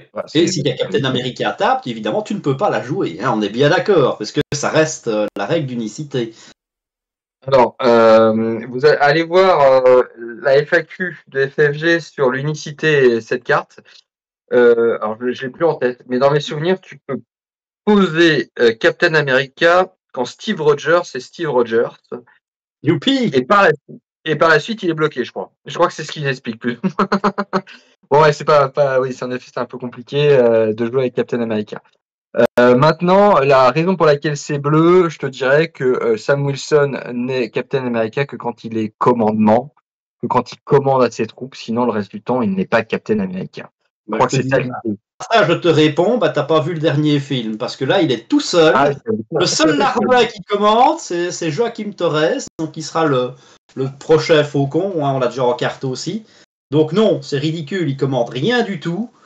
C'est juste que, comme d'habitude, ils ont fait un deck bleu, on le fait en bleu, point. On n'a pas réfléchi plus loin. Et c'est débile. En fait, mais on a l'habitude, on n'est même plus surpris. Je m'interroge même sur le fait de pourquoi avoir fait utiliser la mécanique liée pour ces deux cartes. Je vois pas. Je vois pas pourquoi. Je sais pas. Oui, c'est vrai. Pourquoi lui donner le titre de Captain America et pas simplement mettre une restriction Bucky Barnes Wilson sur le bouclier et tu mets le bouclier dans le deck et puis voilà. Et après tu joues pas, voilà. Ouais, je sais pas. Après, j'avoue que si elle avait été grise cette carte, Sneaky, si elle est grise cette carte en vert, tu fais des Falcons du turfu quand même. Hein. Mais je m'en fous. Parce que j'ai aucun problème avec le fait qu'on mette une carte puissante. Soit je trouve ça fort, j'ai envie de me faire plaisir, je la joue, soit je trouve ça trop fort, je la joue pas. La force d'une carte n'a jamais été un argument pour son design. Je suis désolé. Et ici, ça consomme 2 cartes. Ils auraient pu nous faire une autre carte. Voilà. Bon, allez. Stick it. Ah, j'ai pas pigé cette carte. Explique-nous. C'est une amélioration gratos. C'est un titre. Attachez cette carte à un allié aérien. Maximum 1 par allié. Interruption. Quand un autre allié aérien est censé subir n'importe quelle quantité de dégâts consécutifs, inclinez l'allié attaché, prévenez un de ses dégâts. C'est nul! J'ai pas compris ce qu'ils ont essayé de faire avec ça. Peut-être protéger Spectrum, je crois que c'est ça l'idée qui est derrière. Mais ouais, donc, je tu dois poser un allié, tu dois poser ça sur l'allié, tu dois poser un deuxième allié. Les deux doivent être aériens. Et ensuite, seulement tu vas pouvoir commencer à sacrifier ton allié numéro 1 pour protéger ton allié numéro 2. C'est super lourd à mettre en place. C'est injouable. Surtout, j'insiste dessus, dans le Faucon, qui a déjà 18 000 cartes à mettre en place. C'est pas possible. Et à la rigueur, tu pourrais activer ton aile rouge quand il est incliné. Tu vois, tu pourrais lui coller ça pour qu'il protège et puis tu lances ton. Ouais, non, mais même comme ça marche pas. Non, tu veux le renvoyer. Ouais. C'est pas la première carte bleue de ce type qu'on voit et à chaque fois c'est la même conclusion. Hein. C'est tellement lourd à mettre en place. L'idée, moi je la trouve sympa. L'idée de pouvoir, ça te permet d'utiliser un allié ad vitam. Parce qu'il ne subit plus de dégâts consécutifs. À la rigueur, Fais en sorte que ça coûte 2, que ce soit un soutien et qui protège un dégât d'un allié en s'inclinant. Mais fais pas ça comme ça. Ah, mais je suis Donc, d'accord, c'est hein. C'est le design l'usine à derrière qui gaz. marche pas. C'est une usine à gaz. Mais c'est pas la première usine à gaz de ce type qu'on a en bleu. Donc, Non, en effet, ils ont fait la même chose avec les X-Men X-Force. Pareil, mais avec le costume de X-Men, je crois que c'est comme ça que ça s'appelle, et que personne ne joue parce que on n'arrive pas à s'en servir en fait. C'est compliqué de se servir de ces améliorations qu'il faut poser et qui après demandent encore de la thune pour pouvoir s'actionner. Là, en l'occurrence, s'incliner un allié aérien. En fait, C'est vraiment parfois je m'interroge sur ce qu'il y a dans le cerveau des designers qui désignent ce genre de carte. Et j'aimerais bien que si quelqu'un a une réponse, mais qu'il m'apporte dans les commentaires des éléments de réponse.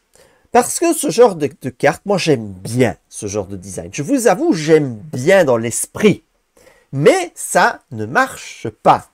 Pourquoi? Parce que c'est beaucoup trop lent à mettre en place. Lent. Notez, j'insiste sur le mot lent. Quel est le principe du jeu Marvel Champions? C'est de te prendre une pression de malade en début de partie. Pendant 2-3 tours, tu serres les fesses et puis après, t'es en place. Et on te sert des mécaniques lentes. C'est juste, au mieux, c'est du win-more. Non, c'est pas comme ça qu'on désigne des cartes. Tu adaptes tes cartes joueurs aux spécificités des scénarios que tu ponds. Mais tu ponds des Ronan, tu ponds des formules mutagènes, tu ponds des magnétos, et puis tu nous sors ça. Moi, je veux comprendre la logique qu'il y a derrière les designers. À quoi ils pensent? À quoi vous pensez quand vous designez ça? Et ça me frustre, parce que j'aime bien l'esprit de cette carte. J'ai envie de la jouer. Mais ça va me frustrer parce que c'est nul. On n'a peut-être pas vu un truc, hein. C'est pas rare qu'on vienne nous dire en commentaire, ah mais vous n'avez pas pensé à ça. Eh ben, j'aimerais bien qu'on puisse me le dire. Franchement, parce que là, je suis perdu. C'est justifié, parce que une fois, il y a un gars qui est sorti en commentaire. Oui, mais si tu fais comme ça, comme ça, comme ça, comme ça, comme ça marche. Oui, c'est un combo de 7 cartes. On ne le ferait pas, on est bien d'accord. Oui, mais tout est possible, hein. Mais tout est possible, mais pas quand les méchants que tu affrontes, la plupart du temps, te mettent une pression de fou en début de partie et que tu as bien d'autres choses à faire que d'essayer de mettre en place un truc pareil. Donc voilà, c'est vraiment, je trouve que c'est un écart qu'il y a entre les scénarios et les cartes joueurs qui fonctionnent. C'est pas nouveau, hein. Dans le Seigneur des Anneaux et même dans Arkham, on a la même chose aussi, hein. Des cartes qui dans l'esprit sont intéressantes, mais qui non, au final, parce que pas adaptées à la façon dont les scénarios tournent. Alors, on a les triples ressources dans le préconstruit. Au cas où vous n'en auriez pas avec ce design-là, ben vous en avez dans Falcon. Et puis, on arrive à ceci. Proust. C'est un reprint, mais avec une nouvelle illustration que je on l'avait déjà? On l'avait déjà, le pouvoir du vol. Ah, pardon. Non, Dungeon, elle est sortie. Ouais. Voilà, donc double ressource pour l'aérien. Double ressource énergie pour l'aérien. Ben, Proust va nous lire l'obligation. Alors, l'obligation. Donner cette carte au joueur de Sam Wilson. Utilisation 3 jetons urgence. Donc, encore une fois, quand vous êtes arrivé à la fin du dernier jeton, cette carte n'est non pas défaussée, mais va dans la pile victoire, puisqu'elle a aussi le trait victoire 0. Action d'alter ego. Dépenser une ressource de n'importe quel type. Retirer un jeton urgence de cette obligation. Alors, je trouve le design. Tu n'as pas dit que tu avais une icône de renfort. Ah oui, c'est un peu ça le problème de cette carte. Parce que sinon on s'en fout un peu. Mais il y a une icône d'aléa. Et oui, dans l'histoire des obligations, celle-ci est particulièrement immonde. Parce que non seulement tu vas devoir aller en alter ego volontairement, parce que ça ne t'offre pas le passage, tu vas devoir dépenser 3 thunes et donc perdre la moitié de ta main. Et si tu ne le fais pas, tu as la pire icône que tu peux te manger, c'est-à-dire une carte supplémentaire. C'est hyper sale. C'est très sale. Et alors d'un côté, j'aime bien, d'un autre côté, je suis très déçu. D'un côté, j'aime bien parce que ça exploite ces icônes sur les cartes joueurs. Et moi, j'aime bien, je vous avoue, j'aime bien. J'avais bien aimé ça dans Deadpool notamment, le fait d'exploiter ces icônes de deck de rencontre sur les cartes joueurs. Donc, je me dis pourquoi pas. Mais en même temps, je trouve ça très décevant parce que d'habitude, les obligations s'attaquent à une caractéristique de ton héros. Et là, je vois pas. Oui, Alors, vous allez surtout me qu'elle n'a dire, pas de nom. ouais. Vous allez me dire, si c'est une carte de rencontre à Shep parce qu'il voit la première carte du deck de rencontre, alors on t'attribue une carte du deck de rencontre. Ah, réfléchis un peu, Shep. Ah bah ça, je te garantis que quand je la vois, je m'en débarrasse. Hein. Oui, mais bon, je trouve que fluffiquement, ça, enfin, c'est un peu n'importe quel héros aurait pu se choper ça. Enfin, ça colle pas avec Ah le oui. héros. Vous voyez ce que je veux Oui, dire? il faudrait faire un truc aile brisée, tu peux plus jouer de cartes aériennes, par exemple. Ça aurait été beaucoup plus roleplay. Surtout que ces derniers packs, c'est ce qu'on avait. On avait de plus en plus des obligations très très ciblées pour emmerder la force de ton héros. Et je trouvais ça génial. Et puis on nous sort ça de nulle part. Surtout qu'il n'est pas spécialement riche, donc en plus, c'est pas une question de. Oui, c'est ça. C'est même pas Oui, comme c'est pas si. compliqué de faire. C'est curieux.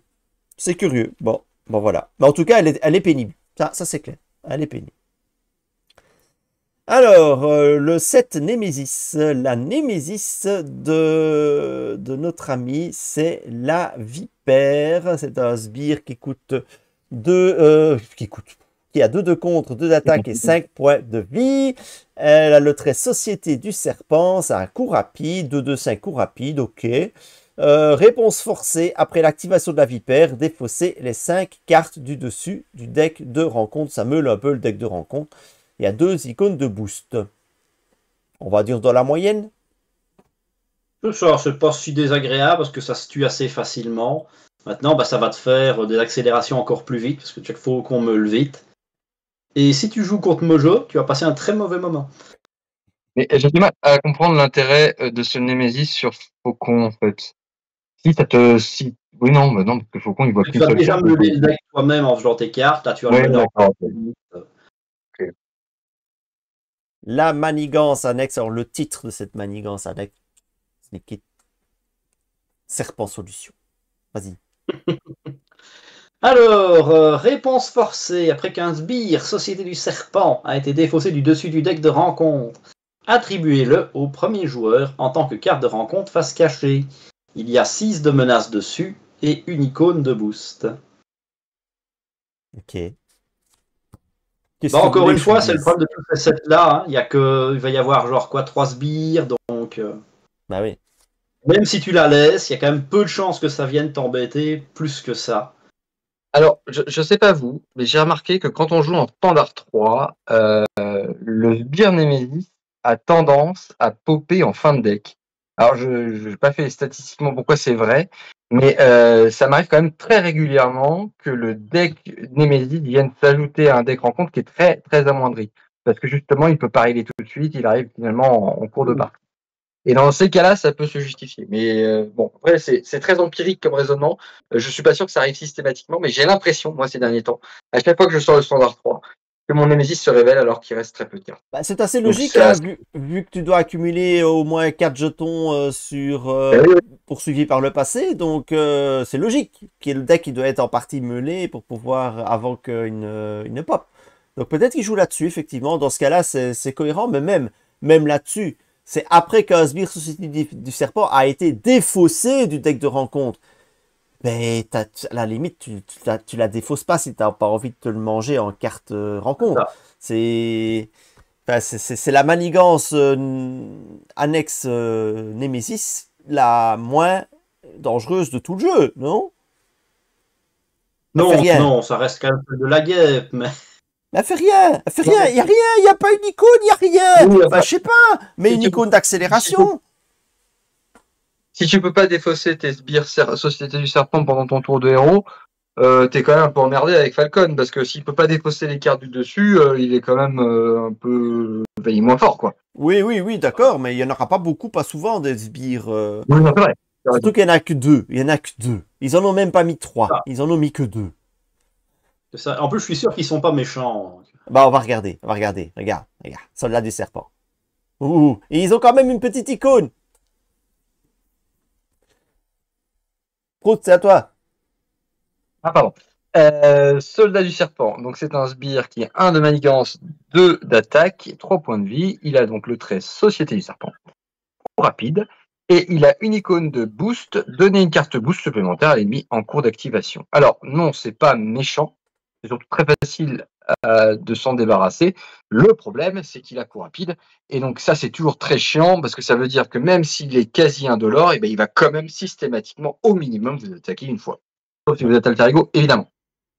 Oui, c'est ça. Si tu te l'as attribué, parce que la carte a bien dit que tu dois te l'attribuer, bah, tu as tout intérêt à dire bah, je vais passer en alter ego et bah les couilles. Oui. Sinon, c'est vraiment.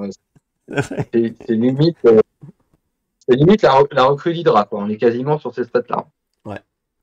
Et alors, on en vient sur le deuxième titre de ce set Nemesis. Après Serpent Solution, le Propaganda. Vraiment là, en termes de design de titre, c'est du caviar. Alors, Propaganda, ça renforce, c'est une traîtrise, une fois révélée, mélangée dans le deck rencontre chaque sbire Société du Serpent de la pile de défauts du rencontre. Quand même. Bon.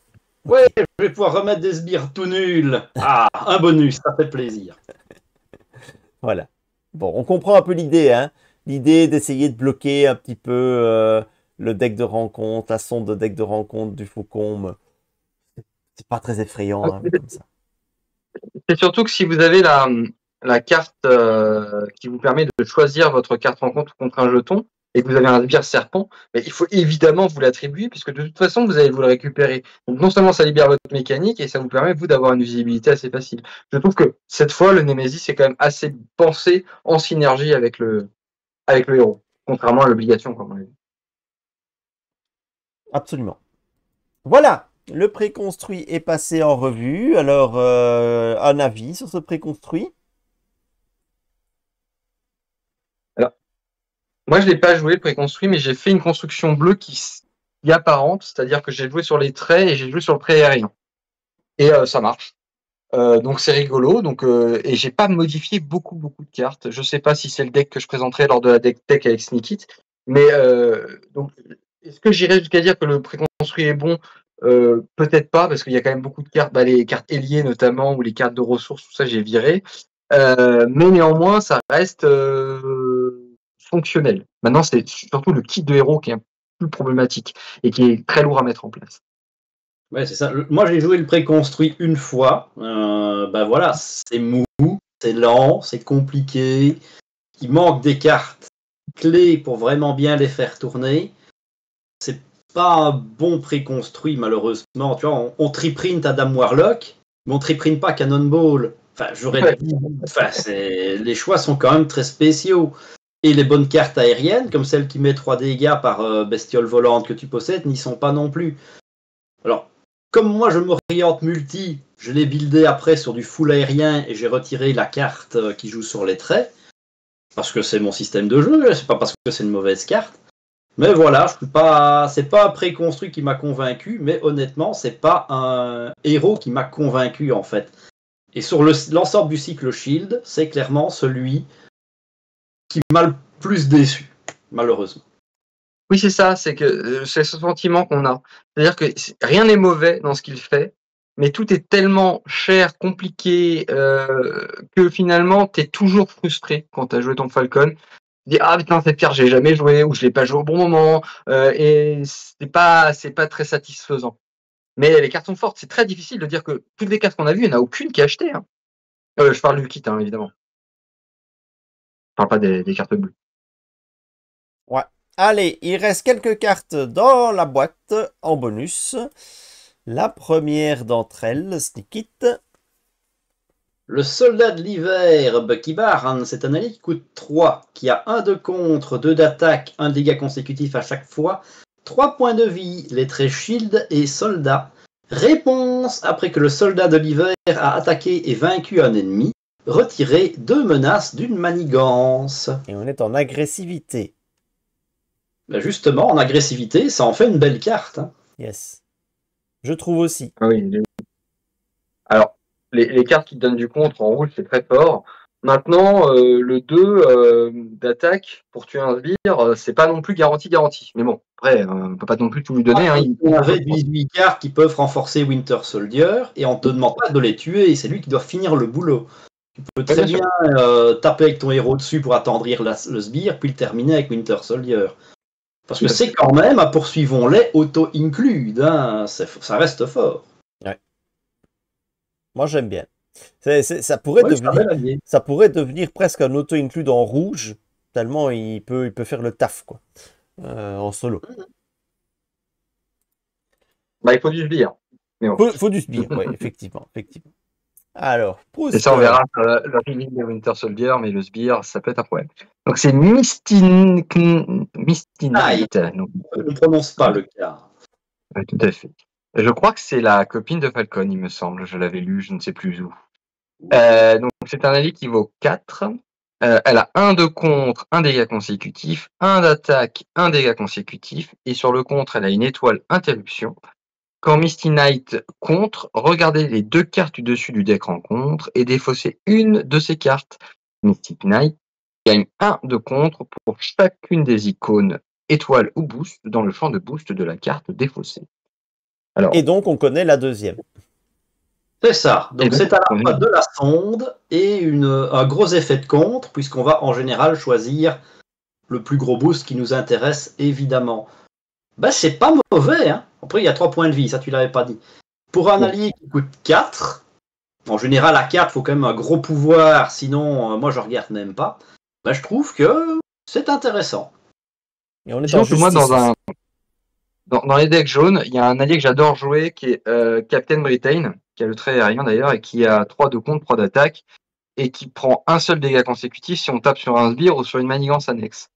Et c'est un peu un concurrent direct, parce que je pense pas que Misty Knight va faire plus que 3 de contre, sauf que le Captain Britain, lui, a la possibilité de t'aider à taper de temps en temps aussi, ce qui n'est pas forcément son cas à elle, parce qu'elle, vous n'avez pas utilisé ses 3 points de vie pour taper. Hein. Oui, mais en solo, tu connais l'effet de boost, et ça, c'est déjà très intéressant. Non, c'est vrai. Alors, mais je ne mettrai pas les deux. Je ne mettrai pas ça dans un Falcon, parce que ça va faire double emploi et c'est pas intéressant. Mais dans un deck autre, qui n'a pas cette connaissance du DR, bah, ça peut être très intéressant. Moi, j'aime bien la sonde, je rejoins un chef là-dessus. Ouais, j'aime bien, mais comme d'habitude, il faut payer les 4. Mais une fois que tu as payé les 4, c'est un allié qui les vaut. C'est un allié qui les vaut, qui peut vraiment être rentabilisé. Donc voilà. Et on a en vert la salle des opérations. C'est un soutien qui coûte 2, qui a le trait Shield. Utilisation 3 jetons alerte. Interruption, quand un personnage ami est censé subir n'importe quelle quantité de dégâts lorsqu'il défend. Retirer un jeton alerte de ce soutien pour prévenir un de ces dégâts et retirer une menace de cette manigance. Du contre en vert qui se déclenche tout seul, ma foi, c'est très bon. Non. Alors, non. Alors, il faut d'abord défendre. Ensuite, il faut retirer du jeu, faut prendre des dégâts suite à cette défense-là, et ensuite retirer des jetons pour contrer et annuler les dégâts. Bah oui, c'est ce que fait la protection, non? Et non? Eh ben, en fait, j'ai essayé et c'est très compliqué.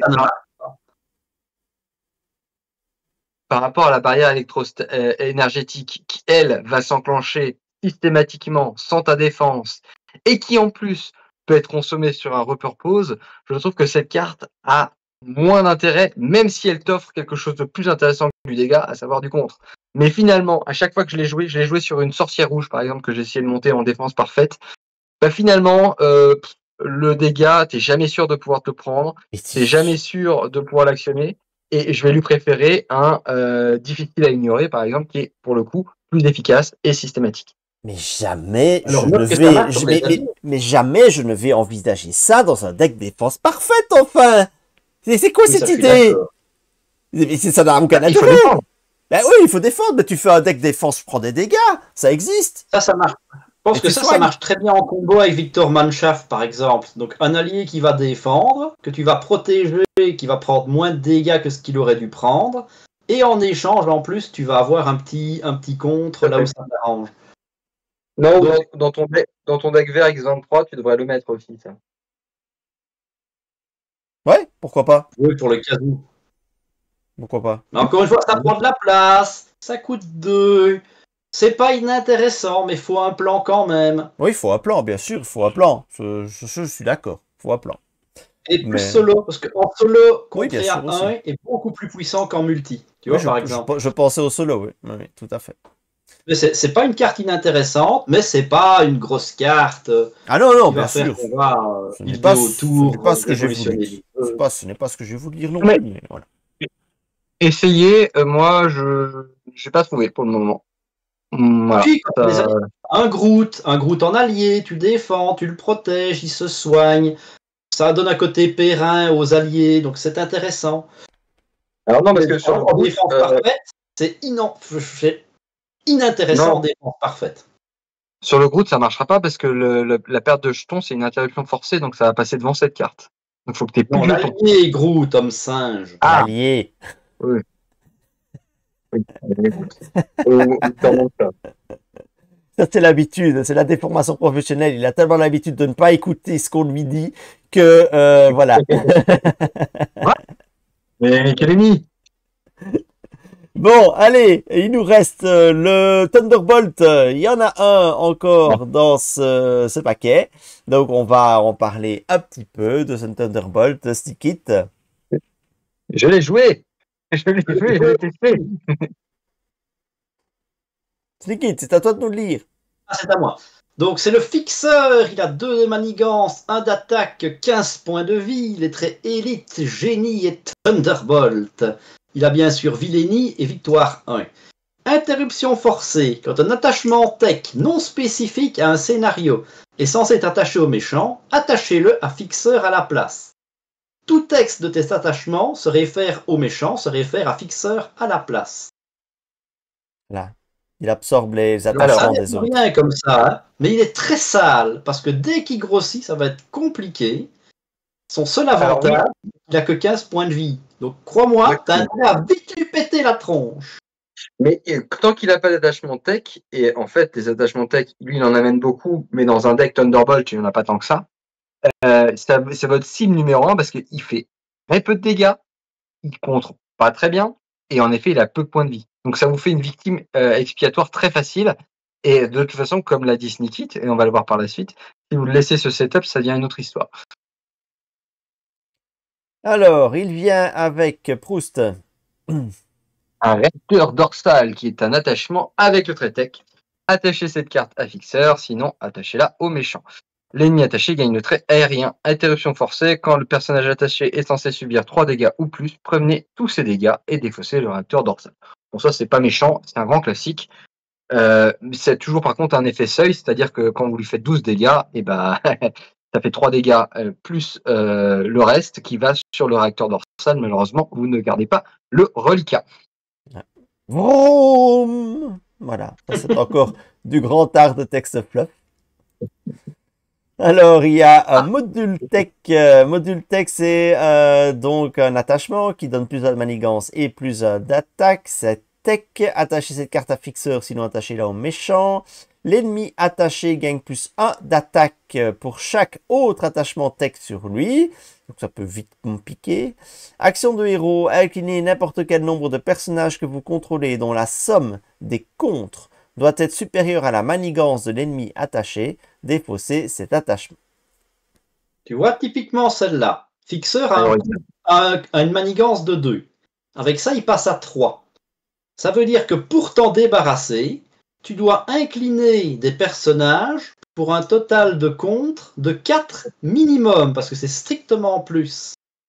Bah, il y a des decks et des moments où tu ne peux strictement pas le faire. Tu n'as pas ce qu'il faut. Tu vois, imagine tu joues Hulk. Bah super, tu démarres à 0. Ah, comment tu fais? Parce que tu as évidemment plein d'alliés qui vont contrer. Donc non, quand tu as ça qui sort, tu le rushes et tu le démontes. C'est ta seule solution. Alors, Stick It. Innovation technologique. Donc, une fois révélé, cherchez un attachement tech dans le deck de rencontre ou la pile de dés fausse rencontre et révélez-le. Placez une menace supplémentaire sur cette manigance annexe pour chaque tech en jeu, y compris les vôtres, bien entendu. Il y a une icône d'accélération, 4 de manigance et 2 icônes de boost. Voilà. Oui, on l'a joué avec Winter Soldier et Falcon, ce Thunderbolt. Bah, c'est pas fun, hein, parce qu'ils en ont des cartes tech, les copains, donc ça monte très très vite. Et en plus, l'autre famille joue Black Panther, et là, tu passes un mauvais moment. Ouais, Et Iron on termine avec Proust. Alors, je ne peux pas lire. Techno, c'est ça? Oui. C'est une traîtrise. Une fois révélé, trouvez Fixer et révélez-le s'il est déjà en jeu. Il vous engage. Fixer s'active contre vous. Si aucun ennemi n'a été activé cette carte gagne renfort. Une icône de boost. Si cette activation est une attaque, elle gagne percent. Alors, cette carte, elle est dans tous les Thunderbolts. Il faut peut-être rappeler un point de règle, parce que la question est souvent posée. Si vous avez vaincu Fixer, cette carte ne vous permet pas d'aller le chercher dans la pile victoire. C'est exclu, c'est marqué dans les règles. Find ne renvoie pas à la pile de victoire. Alors, on renvoie plein de zones, mais pas la pile de victoire.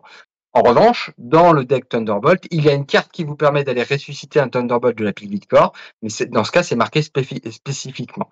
Mais oui, cette carte, elle est en 2 exemplaires, je crois, non? C'est ça? De toute façon, elle est présente dans tous les decks Thunderbolt, et c'est la raison essentielle pour laquelle vous ne pouvez pas jouer les Thunderbolts en dehors du scénario Thunderbolt à cause de ces cartes-là. Parce que déjà, ça va faire venir un sacré sbire en jeu. Et en plus, c'est un peu comme si vous aviez 3 fois ce sbire dans votre deck. Donc c'est très compliqué. Petit spoiler, quand vous faites le Thunderbolt en campagne, nettoyez tous les Thunderbolts parce que sinon, vous allez passer vraiment un très très mauvais moment avec Zimo. Voilà, c'est tout pour le deck Falcon. Eh bien, vous savez tout. On l'achète ou on l'achète pas celui-là? Alors, rien que pour la carte Force de la diversité, on l'achète tout de suite. Si vous êtes joueur multi, on l'achète pas, parce que Force de la diversité ne sert à rien. Oui, mais belle carte. Qu'est-ce qu'il y a comme belle carte? Muggin est jolie.